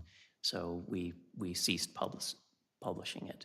As you all know, we recently, when we mailed out our water quality report, we listed all the upcoming events and things like that, just to kind of get a little newslettery sort of thing out to people. But the question really is, for me, is do we want to go back to publishing something ourselves? Do we want to bring back the Taneytown record as a, it still is essentially a city newsletter, for us to be publishing it. I mean, that's the point, is to get the city news and events and updates out to the public. And then we can, but to make it beyond just a newsletter, we can feature articles about local businesses or content that the community submits. We can sell advertisement and so on, like we used to. Whether that is, connected to Main Street or not is going to be up to council. So we have that option. That's gonna, that's a pretty big commitment to do that. We could certainly revert to just a good old-fashioned, single sheet, 11 by 17, one-fold newsletter that goes out every other month or quarterly to get city news and events out to the public, in addition to what we do on social media and the app and the webpage and stuff. We certainly pay for postage and a lot less time and postage to put that together, but that's an option. Or we could basically, we could not do either of those, and the publisher of the Emmitsburg News Journal has expressed interest in doing a Taneytown version of the paper. They have offered to include a certain amount of content, from the city to go into their issue, every issue. But certainly, and while, I'm not questioning that, our information would not be published as submitted or anything like that, but the city certainly would be ceding some control of, that outlet to somebody on the outside world, if we were to do that. So, but the News Journal publisher is not interested in competing with the Taneytown Record, because the Taneytown Record had been giving away free advertising. So that, I think, kind of frames the conversation as some of our options, but I do believe that we need to resume publishing something in a hard copy format to make available to the public. For as many people that used to say, oh, I line my bird cage with the Taneytown Record, or it goes right in the recycling bin, there are also people that really miss it. And, not everybody is on social media. Not everybody, has a smartphone to get updates through Taneytown Connect. Not everybody goes to the website.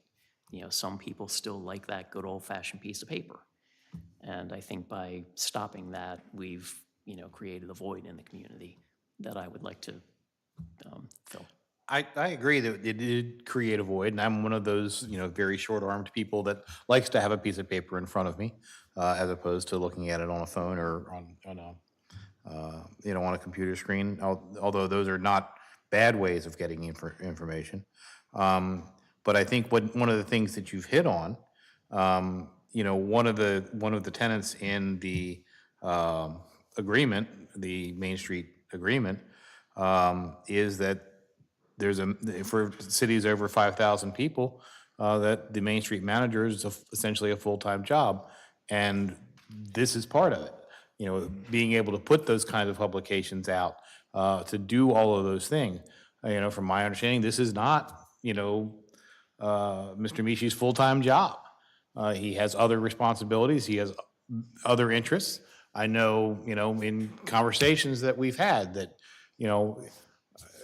your interests lie elsewhere, and this is a chore. This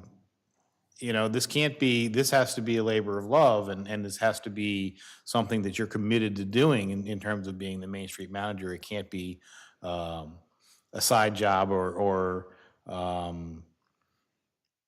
something that you do because you have to. Which is part of the. To clarify, do you mean being the Main Street manager is not my interest, or making the Taneytown Record is not my interest? I don't think that I don't think being the Main Street manager, I don't think that dealing with the small businesses and the ebb and flow of Main Street, I just from the conversations I've had with you, I don't think that that's where your interest lies. Now, maybe I'm wrong. If that was the takeaway, then I misspoke. All of our 140 businesses are equally important to me, whether they are single-person businesses. For instance, I took the mayor to many of them on May 10th. I am committed to increasing the non-residential tax base and creating jobs. And the size of a business doesn't matter to me, and I certainly don't want any of the businesses watching to think that it does.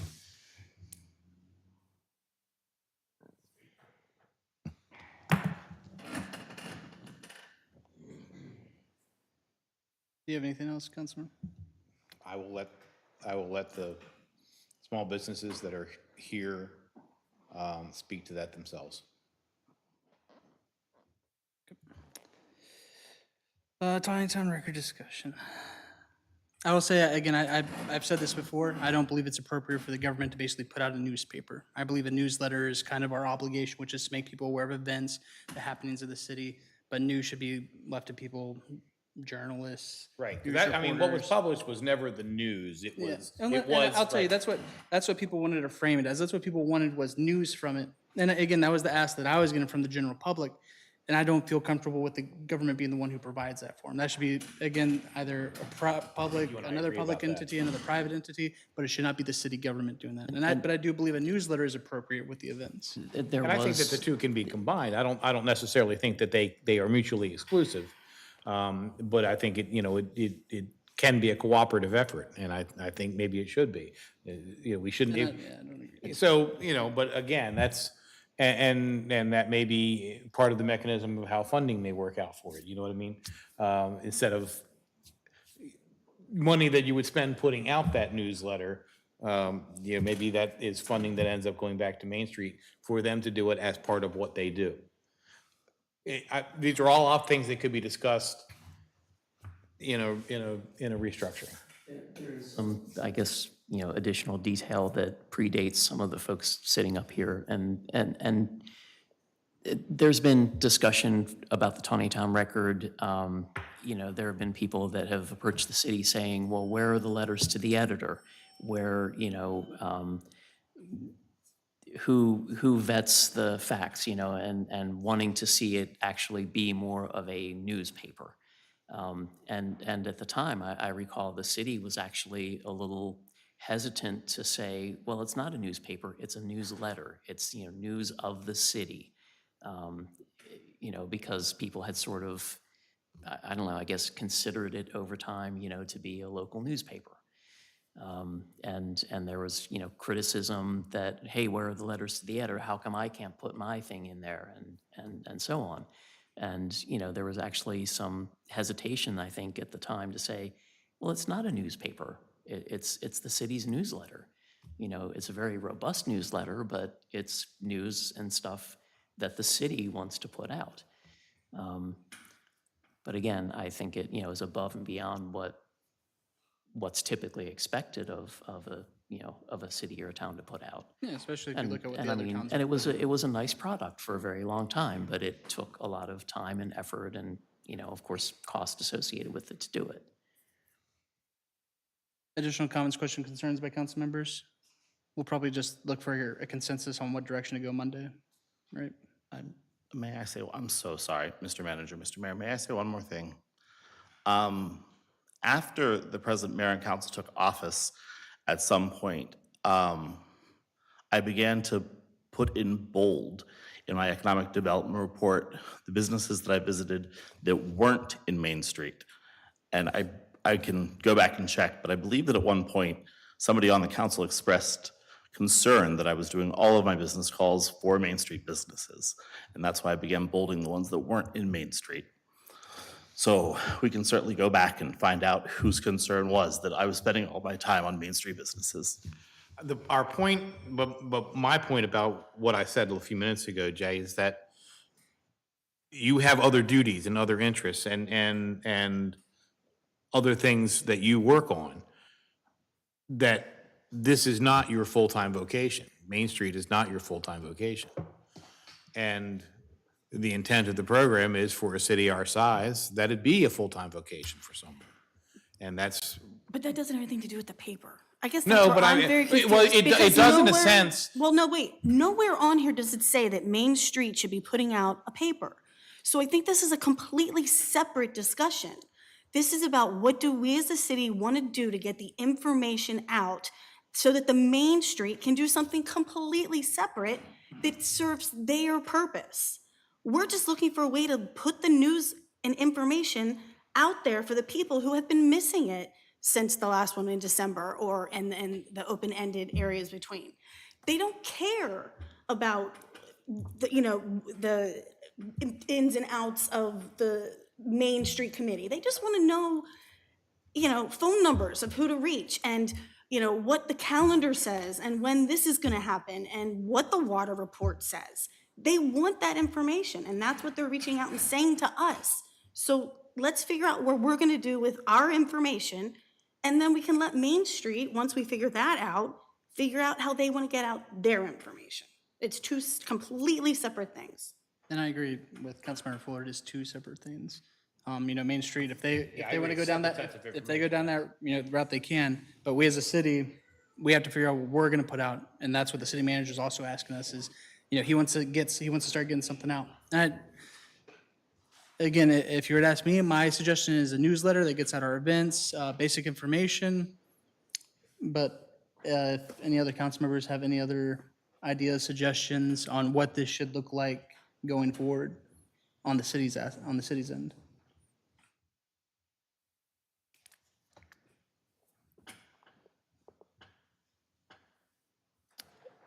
Any additional comments, questions, concerns from council?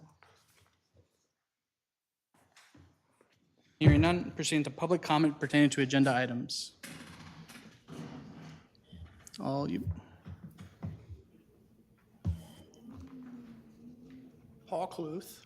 I'm both a resident and a Main Street business owner.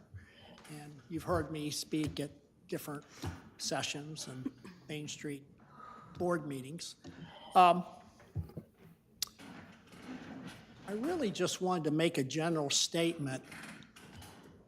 I want to appeal to all the city council persons here tonight and online. We know that you have your specialty areas that you oversee, but with all that's going on with our Main Street and concerns, I wanted to ask each of you to take a closer look and to stay on top of Main Street for a win-win situation.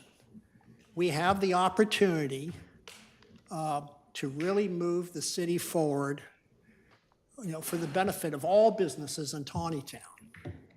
Now, when I say win-win, I'm talking not only a win for Main Street, as it is designated by the jurisdiction, but it needs to be a win-win, a win for the city, which represents the council members and city government, economic development, Main Street manager, if it's going to be part of the city.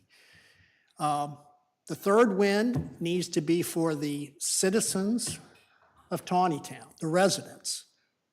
And it also needs to be a win for all the businesses in Taneytown, because there's back and forth flow of economic growth and satisfaction that business owners can obtain.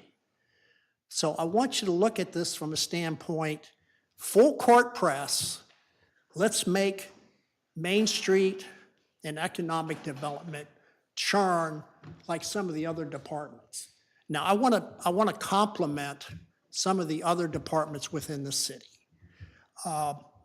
Parks and Rec really has their act together. They've got things going all the time. Look at all the great PR that comes out. You see the PR in the Facebook pages, you see the PR in Taneytown Connect, and also the Parks and Rec Facebook page. They really got their act together. My compliments to that individual who has that area. And when you think about some of our nonprofits in town, we've got some pretty good nonprofit organizations operating out of this city. We now have a really neat police department, just fabulous. And we know from longevity that even though Public Works needs a new facility desperately, they have done a great job of taking care of the needs of the citizens. Where we've been a little bit weak, and I don't put this on one particular individual necessarily, because it is a huge job. Economic development is huge. It involves so many macro, state, county, and local levels. It's too much for one person, and then, of course, you put on Main Street Manager on top of that and publishing a newspaper. It's too much. I don't know what the solution is. I know that we have a lot of unhappy campers, businesses that are unhappy right now, and you might even hear about that later tonight. But we got to look at the big picture. Let's make Main Street something that is something we're proud of. And I don't say that from someone who owns a business in town. I mean, I want to see more visitors coming into the city, whatever way we can make it happen. There are challenges. We definitely have challenges, the way we're built, in the city, downtown. But we really all need to put our heads together, make this happen. Let's move forward. I mean, I'm just trying to be an inspiration, that something that we can all be proud of, and maybe we can get Main Street to churn like it did in the past. So that's all I really wanted to say. But I thank you for any efforts that you can contribute to solving our issues, and so that everybody is a winner in this. Thank you. Thank you, Paul. Public comment pertaining to agenda items.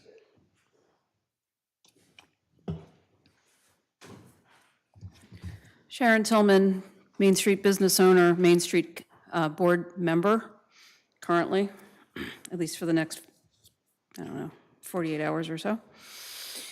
I would like to address some of the comments that were made this evening on behalf of myself as a Main Street board member.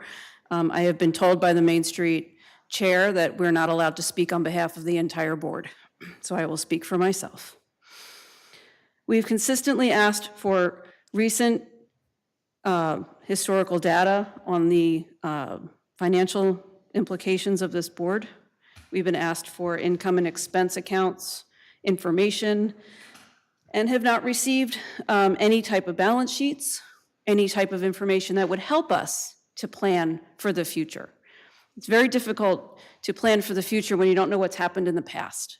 And when there is no transparency of how the money has come in and how the money has gone out, even to the point of knowing how can we talk about what we should do with the Taneytown record when we don't know what it costs? No one's ever told us that. We've asked, never gotten the information. But we just don't get any satisfactory answers. We were not even told about what the goals of the city were for Main Street. Had we known that the goal was to launch this into a grassroots effort, we could have at least done something with that. Nobody told us. We were just given bylaws that we were told to approve. And when we made comments on them, and when we tried to put together a board workshop on that meeting was canceled 35 minutes before it was supposed to happen, and has not been rescheduled yet, after repeatedly being asked of the board chair and of the Main Street manager to reschedule that meeting. Has not happened. So when you sit here and you look at me and you see an angry woman standing in front of you, yeah, I'm angry. I'm angry because my time has been wasted. I'm angry because my fellow board members' time has been wasted, and we have countless volunteers whose time has also been wasted. And I am tired of being the blame for this not working, because it is not our fault. That is leadership, and that's what it comes down to.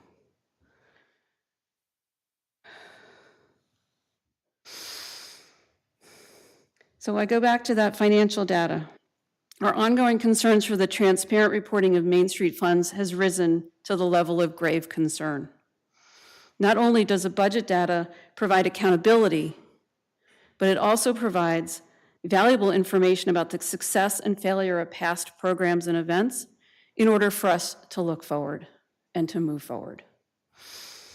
The treatment of board members and volunteers by leadership concerning the last-minute cancellation of board meetings, there were 2. And then another meeting that was supposed to be a workshop, that's another one, without having that been rescheduled. Our time, again, wasted. There's been clear favoritism of certain businesses to receive help while others are ignored. I bring the example of the Simple Life, who brought many, many concerns to the city, to the Economic Development Office, and her concerns were never answered. And now that business is gone and has moved back to Frederick. And another business is taking over that space, quite literally within a week of her moving out.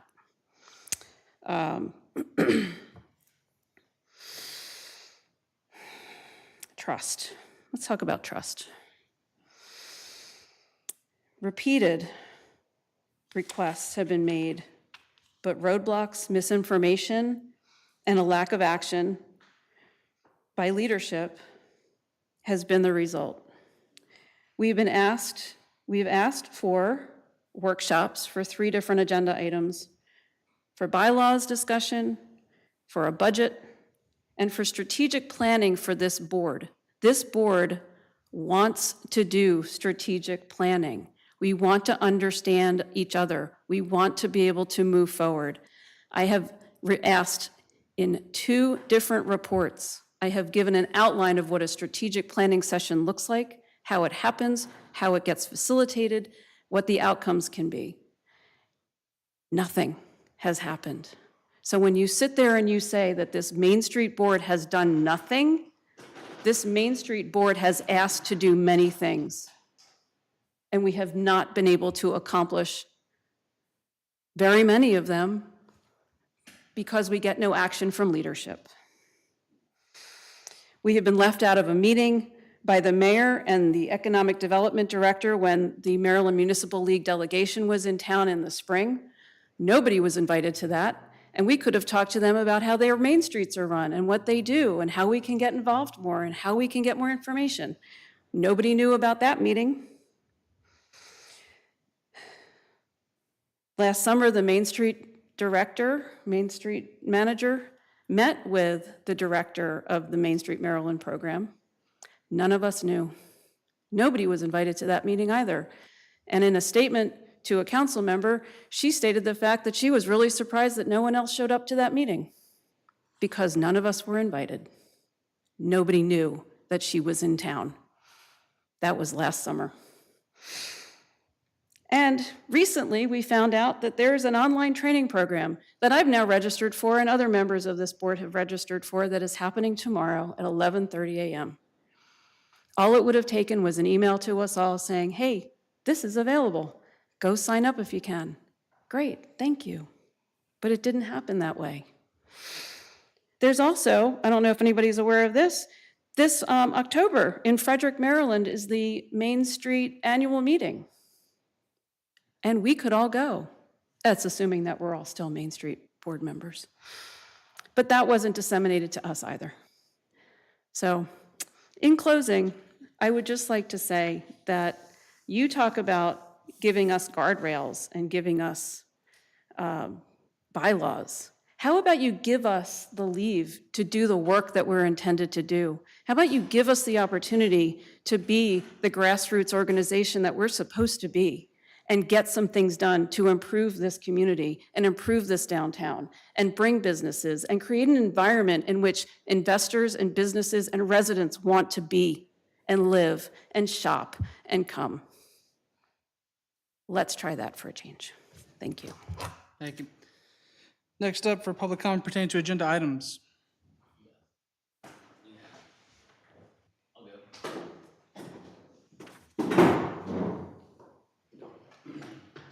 Mark Stevenson, 9 York. So what you've heard about Main Street, and people, I'm sure, are tired of hearing about me talk about Main Street. Well, that's the only reason why we came to this town, because we saw the blight, and we saw basically almost what we still have, okay? We've done projects in the very towns that you guys went and toured on the Eastern Shore. We still have 2 businesses we incubated in that same downtown still thriving. So we know what we're doing. But because we're not from here, not these guys. Let me tell you something. All the stuff you've heard tonight, and Jim, I am disappointed. I'm disappointed. For 3 years, I've kept you in my sight because you understand what it's supposed to look like, and you threw that board under the bus tonight. You blamed them for the dysfunction of what's happening on Main Street when it's sitting right there. It's sitting right there. You want to talk about having all this power to do what you want to do with department heads, okay? I'm not saying whether you should or you shouldn't, all right? But when you're talking about what a department head should be doing, or any employee for that matter, all right? There's certain duties, certain obligations, certain, we'll just call them receivables, okay? That are expected. And if they're not being done, then there's a problem, right? Okay, let's start down the list. Besides the fact that we all know that the board was appointed in '22 and then did not meet for almost an entire year, this board was asked to put together a comprehensive package for what each of their committees wanted to do, okay? My wife, who we want to dance around the elephant in the room about the board situation, she submitted an 8-page plan, 8 pages of the things that the people on her committee wanted to do. It involved the police department with crosswalk safety and neighborhood walks. We tried to make a partnership with Parks and Recs to extend the beautification, not just off of Main Street, but into other parks, all right? She didn't quite get that far, but we still did the beautification down here on Main Street, all right? She did a cleanup. She did all kinds of things, but she submitted that in March of this year, as did the rest of the board members. The plan was you guys were supposed to receive them, and none of you did. He was supposed to give them to you, and Brandy Bollinger, the chair, was supposed to report it, or one or the other, or both. It doesn't matter. Their work never got reported to you. So you all sitting around here thinking, what the hell are these people doing?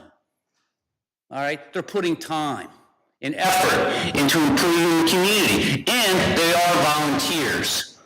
They're not paid like this guy, okay?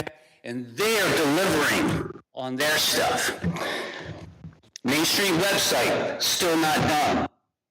Jay Mishi's responsibility. Fiscal spending, do we really want to go there? Because that's the real big bad word. You guys want to be in control of Main Street, but you don't want to keep track of the money. You want the community foundation to take care of the money. Well, they can only take care of what they receive as far as receivables, receipts, all that. They don't have all that.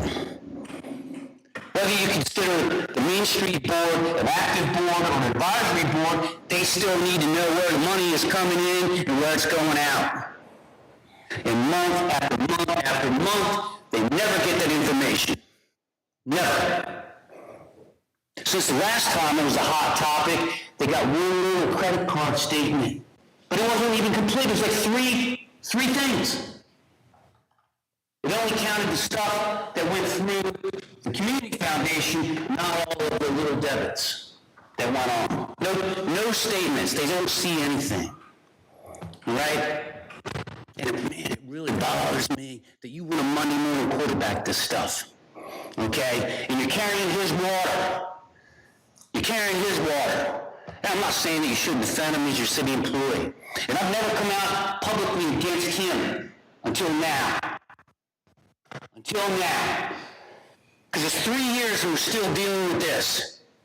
Okay? City manager doesn't know what to do.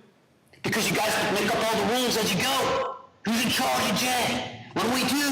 What do we do here? What do we do here?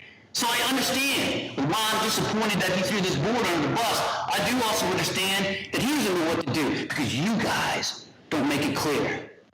You want to put everything in your codes, but nothing's working right. All right, let's keep going. It was already brought up about the collaboration between the state from Main Street. It's already been brought up. Why? Why does a Main Street organization or state housing, urban development, whatever, They want to come and they want to meet. They don't want to meet with just him. They expected to meet with the board, the people who were out there coordinating the work. He never even let them know they were in town. He never even let them know that they were in town. Lack of communication or dereliction of duty, or you know what? This isn't working out well, so I don't want anybody to know. Whatever the reason, the board should have been notified. Let's face it, if you have somebody from the state coming in and meet with somebody about the city, you all would know about it, whether you could go to it or not. Never even gave them a chance. Never even gave them a chance. We won't go into the record because, you know what? You guys have been trying to control that ever since, too. Let's keep going down here. We'll talk about simple life. Man, I wasn't going to bring it up. All right? You got a little crooked look on your face when it was brought up that nobody responded to Helen at the simple life. And that's not entirely true. Okay? You guys didn't respond. Okay? I got a phone call after you guys did not visit, did not return a call, did not return an email. One of them was about the tenants upstairs throwing trash out on the street. So I called Daryl. Daryl took care of it. Got that straight. She had dope being dealed on the stoop. She had work van constantly parked in front of the shop. We made a phone call to the police department, and it got handled. Now, I don't know how many times she communicated with you guys, all right? But people on Main Street should not be calling me. They should have the confidence that when they call him, that he's going to do something. But he only does it for the people that he gets along with. And I can't tell you who he does and who he doesn't. All I know is that I've gotten quite a few text messages about all of the backbiting little gossipy bullshit from this guy about me or whatever. And I don't even care about that. I don't even care about that. But then you try and throw my wife under the bus, who's volunteering, putting together a freaking bigger packet than what I ever see come out of this freaking group, okay? Just on community stuff that she's doing in her spare time while she's managing hundreds of millions of philanthropic and government dollars doing the very same thing that we can't do for a block and a half. What pisses me off the most is that you sit up here, and I'm not talking about all of you, all right? Right now I'm talking to you, Chris, all right? Because you act like you've got some kind of great vision, some kind of great, I don't know, some kind of freaking expertise that's going to make all this great.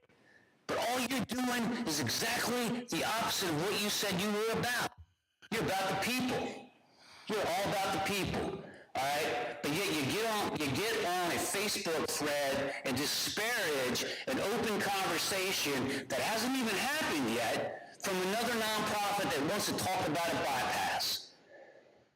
And you weighing in on that is contradictory to you saying, well, we don't want the news to come from the government, but you just weighed in on a conversation that the public wanted to have, and whether people like you or they don't like you, you're the mayor of the town.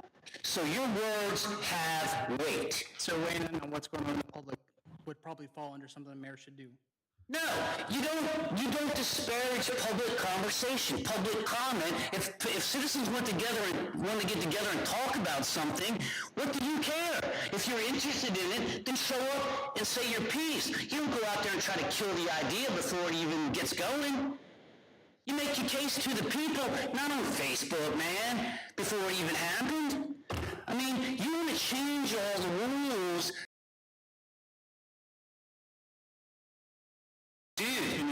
Dude, you can't be for the people and then weighing in against the people. And all I'm saying is, I'm using that on whether we build 1,000 houses, I shouldn't weigh in on that. What? On whether we should build 1,000 houses in a bypass, I shouldn't weigh in on that. Go to the meeting and talk about it. I can still weigh on it publicly. Man, I'm going to report one other thing. You're killing the open discussion. discussion. With the simple way. That's what you, no, you didn't do a simple thing, it was like 8 freaking paragraphs. I'm talking about the simple. Bottom line, let me finish up what we're doing here, okay? Feel free. And I'll go back to the point that I made about if you're gonna be in charge of somebody and you got certain responsibilities, all right? Countless examples of how Jay Mishi has obstructed the progress of what smart community people are trying to do with the Main Street group, all right? He made it personal. He attacked my wife publicly. But the main concern that she had, because she's pretty tough, she can take that bullshit, it's the money. Nobody knows where the money is coming or going. And he will not, after every single meeting, they talk about the money, and it never materializes. So I'm going to tell you guys, and this is what I'll say to all of you, okay? Fiscal responsibility is at the heart of ethics when it comes to government. The misappropriation of funds is a no-no. It don't matter how much money it is. Okay? And when the sentiment of Main Street being a slush fund that's out there, it's out there. Okay? And it's not for any other reason than you guys want to control what's happening, but you don't want to be accountable for the money, and you won't make him be accountable for it either. Because if you did, you would have presented some records, and you haven't done it yet. I don't want to get into some specifics because they'll be coming out in a future date, but I'm just going to tell you something. There are other people looking at this problem. People that are not city council people or Main Street people. People who, if they found enough, you guys are up Schitt's Creek. Language. Sorry. I'm just telling you, you guys don't take it serious enough. I don't think you take Main Street serious at all. I think you all think it's a big joke. Bunch of little people that want to do some things or whatnot. But let me tell you something, there's people out there circling around that see the opportunities here too. But they haven't taken the bite like I took. Or like some of the other business people take. All right? And they're not coming until this stuff gets settled. Because it's too chaotic. They don't think that Taneytown is a bad place. They think it's just messed up right now. They think the leadership here is messed up. That's the outside view. Forget about all the Baltimore versus this or whatever. We're talking about investment people. People with money that want to make things happen. You're on the radar because of the potential. But you're not getting the bite because of this kind of crap that's going on. You can't even get a block and a half moving. And that's your reason, right there. Jay Mishi is the reason why it's not happening. And you can say what you want. I could have come out publicly against him since he got here. I've had a council member and you ask me to fire him for months. But he did, damn right I had. I've been talking about it for 2 years. All right? Because the guy has actually put you guys at risk. When that guy calls my landlord of my building and tells them that they should kick me out because I'm not open, that's interference. All right? That's a civil violation, especially as somebody who is a public official. It's against the rules, bro. And I haven't proved it, and I'm not going to prove it like that. All I want is for this stuff to move, man. So I want it to move. I will say one of the biggest comments I've received from small businesses on Main Street has been that when they came here, they believed that there was going to be an ice cream shop and a coffee shop open imminently. And that was a promise made to them. You want to throw it back on me because I'm not open? Let me tell you something, bro. Okay, I don't own the building over there, all right? But I'm rebuilding shit in there and stuff in there that I shouldn't have to because it's an old building. We're all putting money in, Mark. It doesn't matter. I'm not worried about that. Okay? But the fact that I'm not open right now doesn't mean that he's any damn better at his job. But when you're blaming him for what shop? Why shop? shops are leaving. One of their major concerns that have been brought to me is a shop not opening on the corner. You didn't talk to her. You know what? We went there by Helen when she was packing her stuff up to come up for a photo op for a cleanup, man. I even had a text right here where she texted me on the day we were cleaning up Ballinger Park, asking about the stuff in front of her office, and I was going to contact Daryl. I was actually at an event responding back to her. Same thing when we arrived to her place in March. It doesn't matter, man. No exceptions there, Chris. She told me it doesn't matter. She said, everything's been resolved that we talked about, which we talked about with the police department as well, the issues that she was having at her place. And then not only that, again, it's the same thing I've heard from business owner after business owner. We thought there was going to be something, another catalyst opening on the corner. Well, guess what? You can put it all on me all you want. I'm not. I'm just saying it isn't just our economic development director. Man, here's the point. You came out against Main Street during your election, but here you are on Main Street. Nobody came out Just against get Main behind Street. it. I just said let's focus on all the businesses in Taneytown instead of the conversation specifically being Main Street, Main Street, Main Street. All right. Done here. I think we're done here.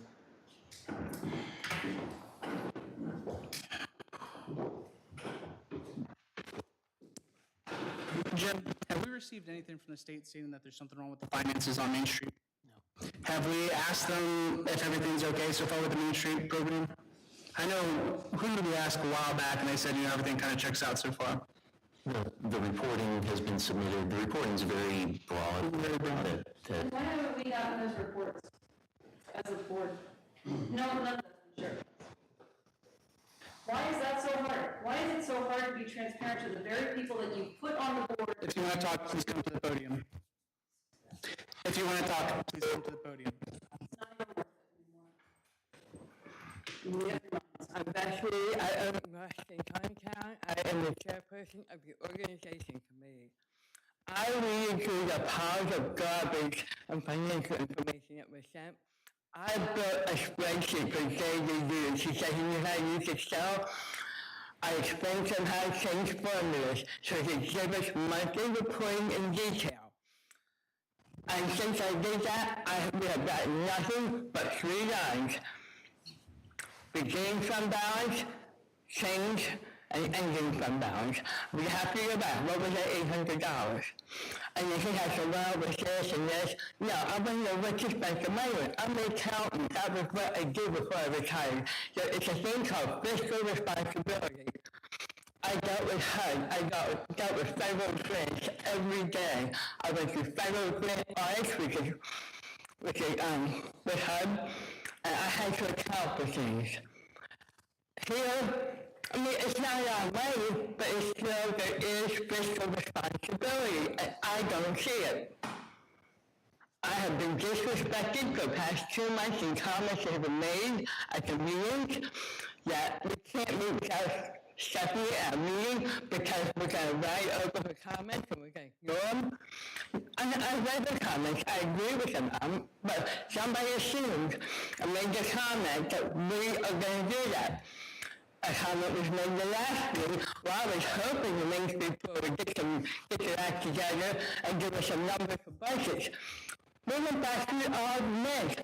I had copies of people's reports that said, well, this is what I need to do in my master plan. This is the dollars I need. We did our work. We just can't get the damn meeting. I'm the one that goes from Westminster, sitting outside City Hall, check my email and find out that the meeting's canceled. I don't have time 5 minutes. I don't walk across the street from me. I get in my car and I drive. And with traffic, and sometimes it can be a half hour.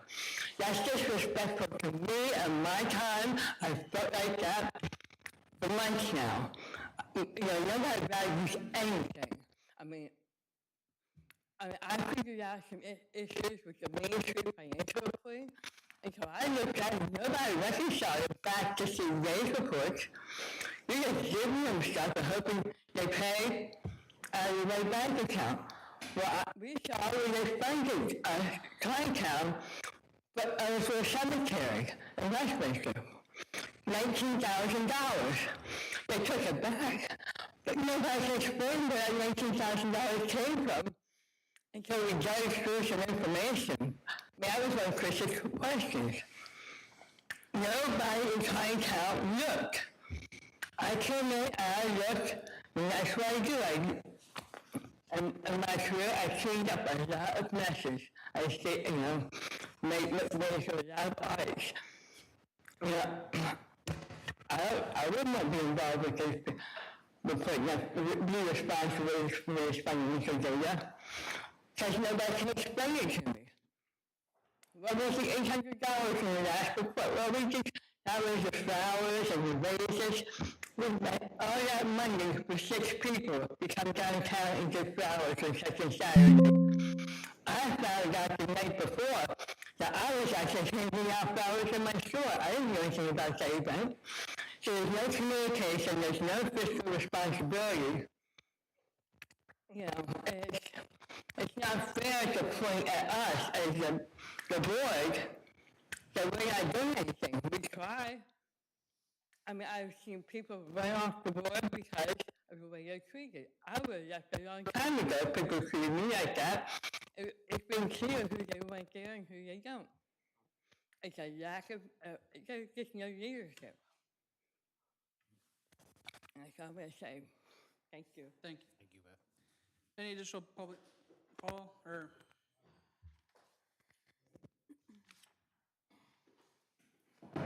I'm Scott Davis. I co-own Rust with my mom.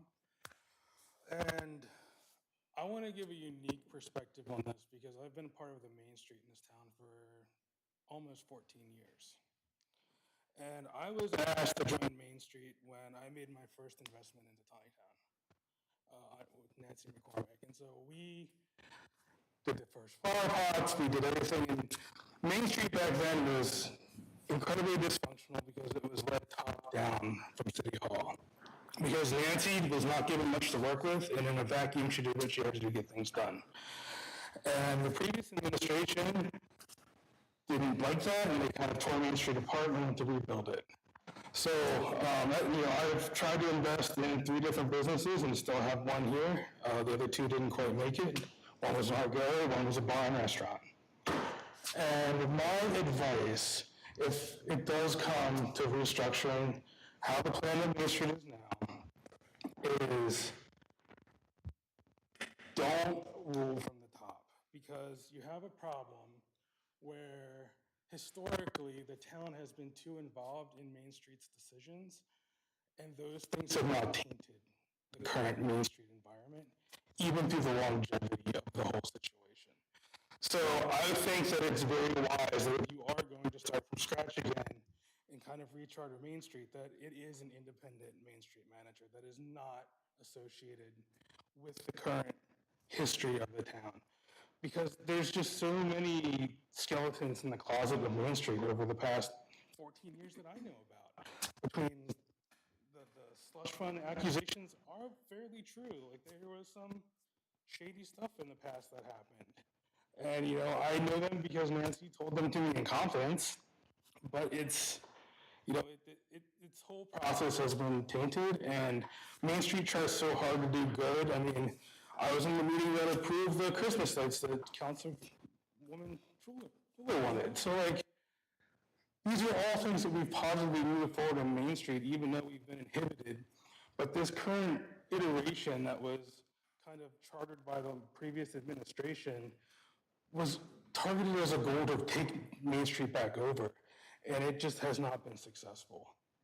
So if it's going to be successful again, Main Street needs to be independent without a lot of town control, but the influence and fiscal responsibility and funding and all that stuff still needs to exist. But if we look at and learn anything from the past of where we've been, trying to implement it again in the future isn't going to get you anywhere. And I've been hesitant to invest more in the town again since a lot of this stuff has happened, but I'm still here. I still live outside of town. I still own a business here in town with my mom. And the best advice I can give is grassroots, independent, set them up for success. Like, the key in manager is to set your employees up for success. That has not existed in any form of Main Street in the last 14 years. There has been no direction of success of what Main Street should be delivering. It's been, here's some money, here's a guideline from the state, do something. So I highly think that bringing those representatives in to train people that want to be a part of it and appointing an independent Main Street manager and actually moving everything forward is probably going to be the best thing for optics, and it's also going to be the best thing for Main Street. So that's kind of my piece, and I didn't really know I was coming to listen to tonight, but I figured I should at least give some of that perspective. Thank you. Do appreciate it. Thank you, Scott.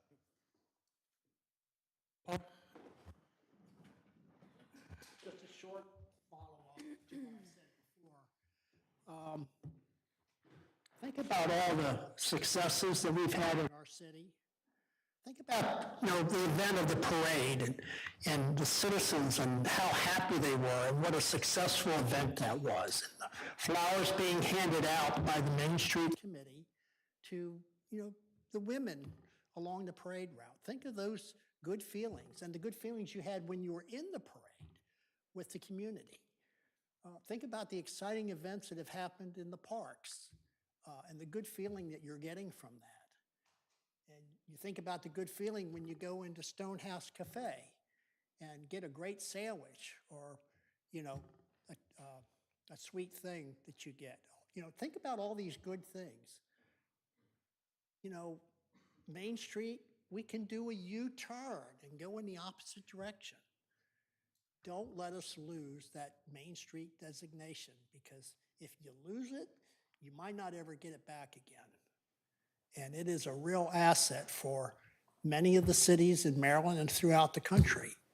If you want to get inspired, go to the Main Street America website. There are free seminars and things for both businesses and cities to follow. I don't know how long Mish has been a member of Main Street America. I'm assuming it's been for a couple of years. The city is a member. They're the only ones that can be a member. But, there's just a wealth of information and inspiration from that. So that's all I wanted to say. Let's not lose our designation. It's too important to hold on to. Thank you, Paul. Thank you. Again, I don't think we're going to let that happen here. I think we just No, yeah, are. that's certainly not the intent, is to let that get away. But I think, Additional public comment pertaining to agenda items. Hearing none, I am looking for a motion of adjournment. I move to adjourn. Second. All those in favor signify by saying aye. We are adjourned. Thank you, everybody.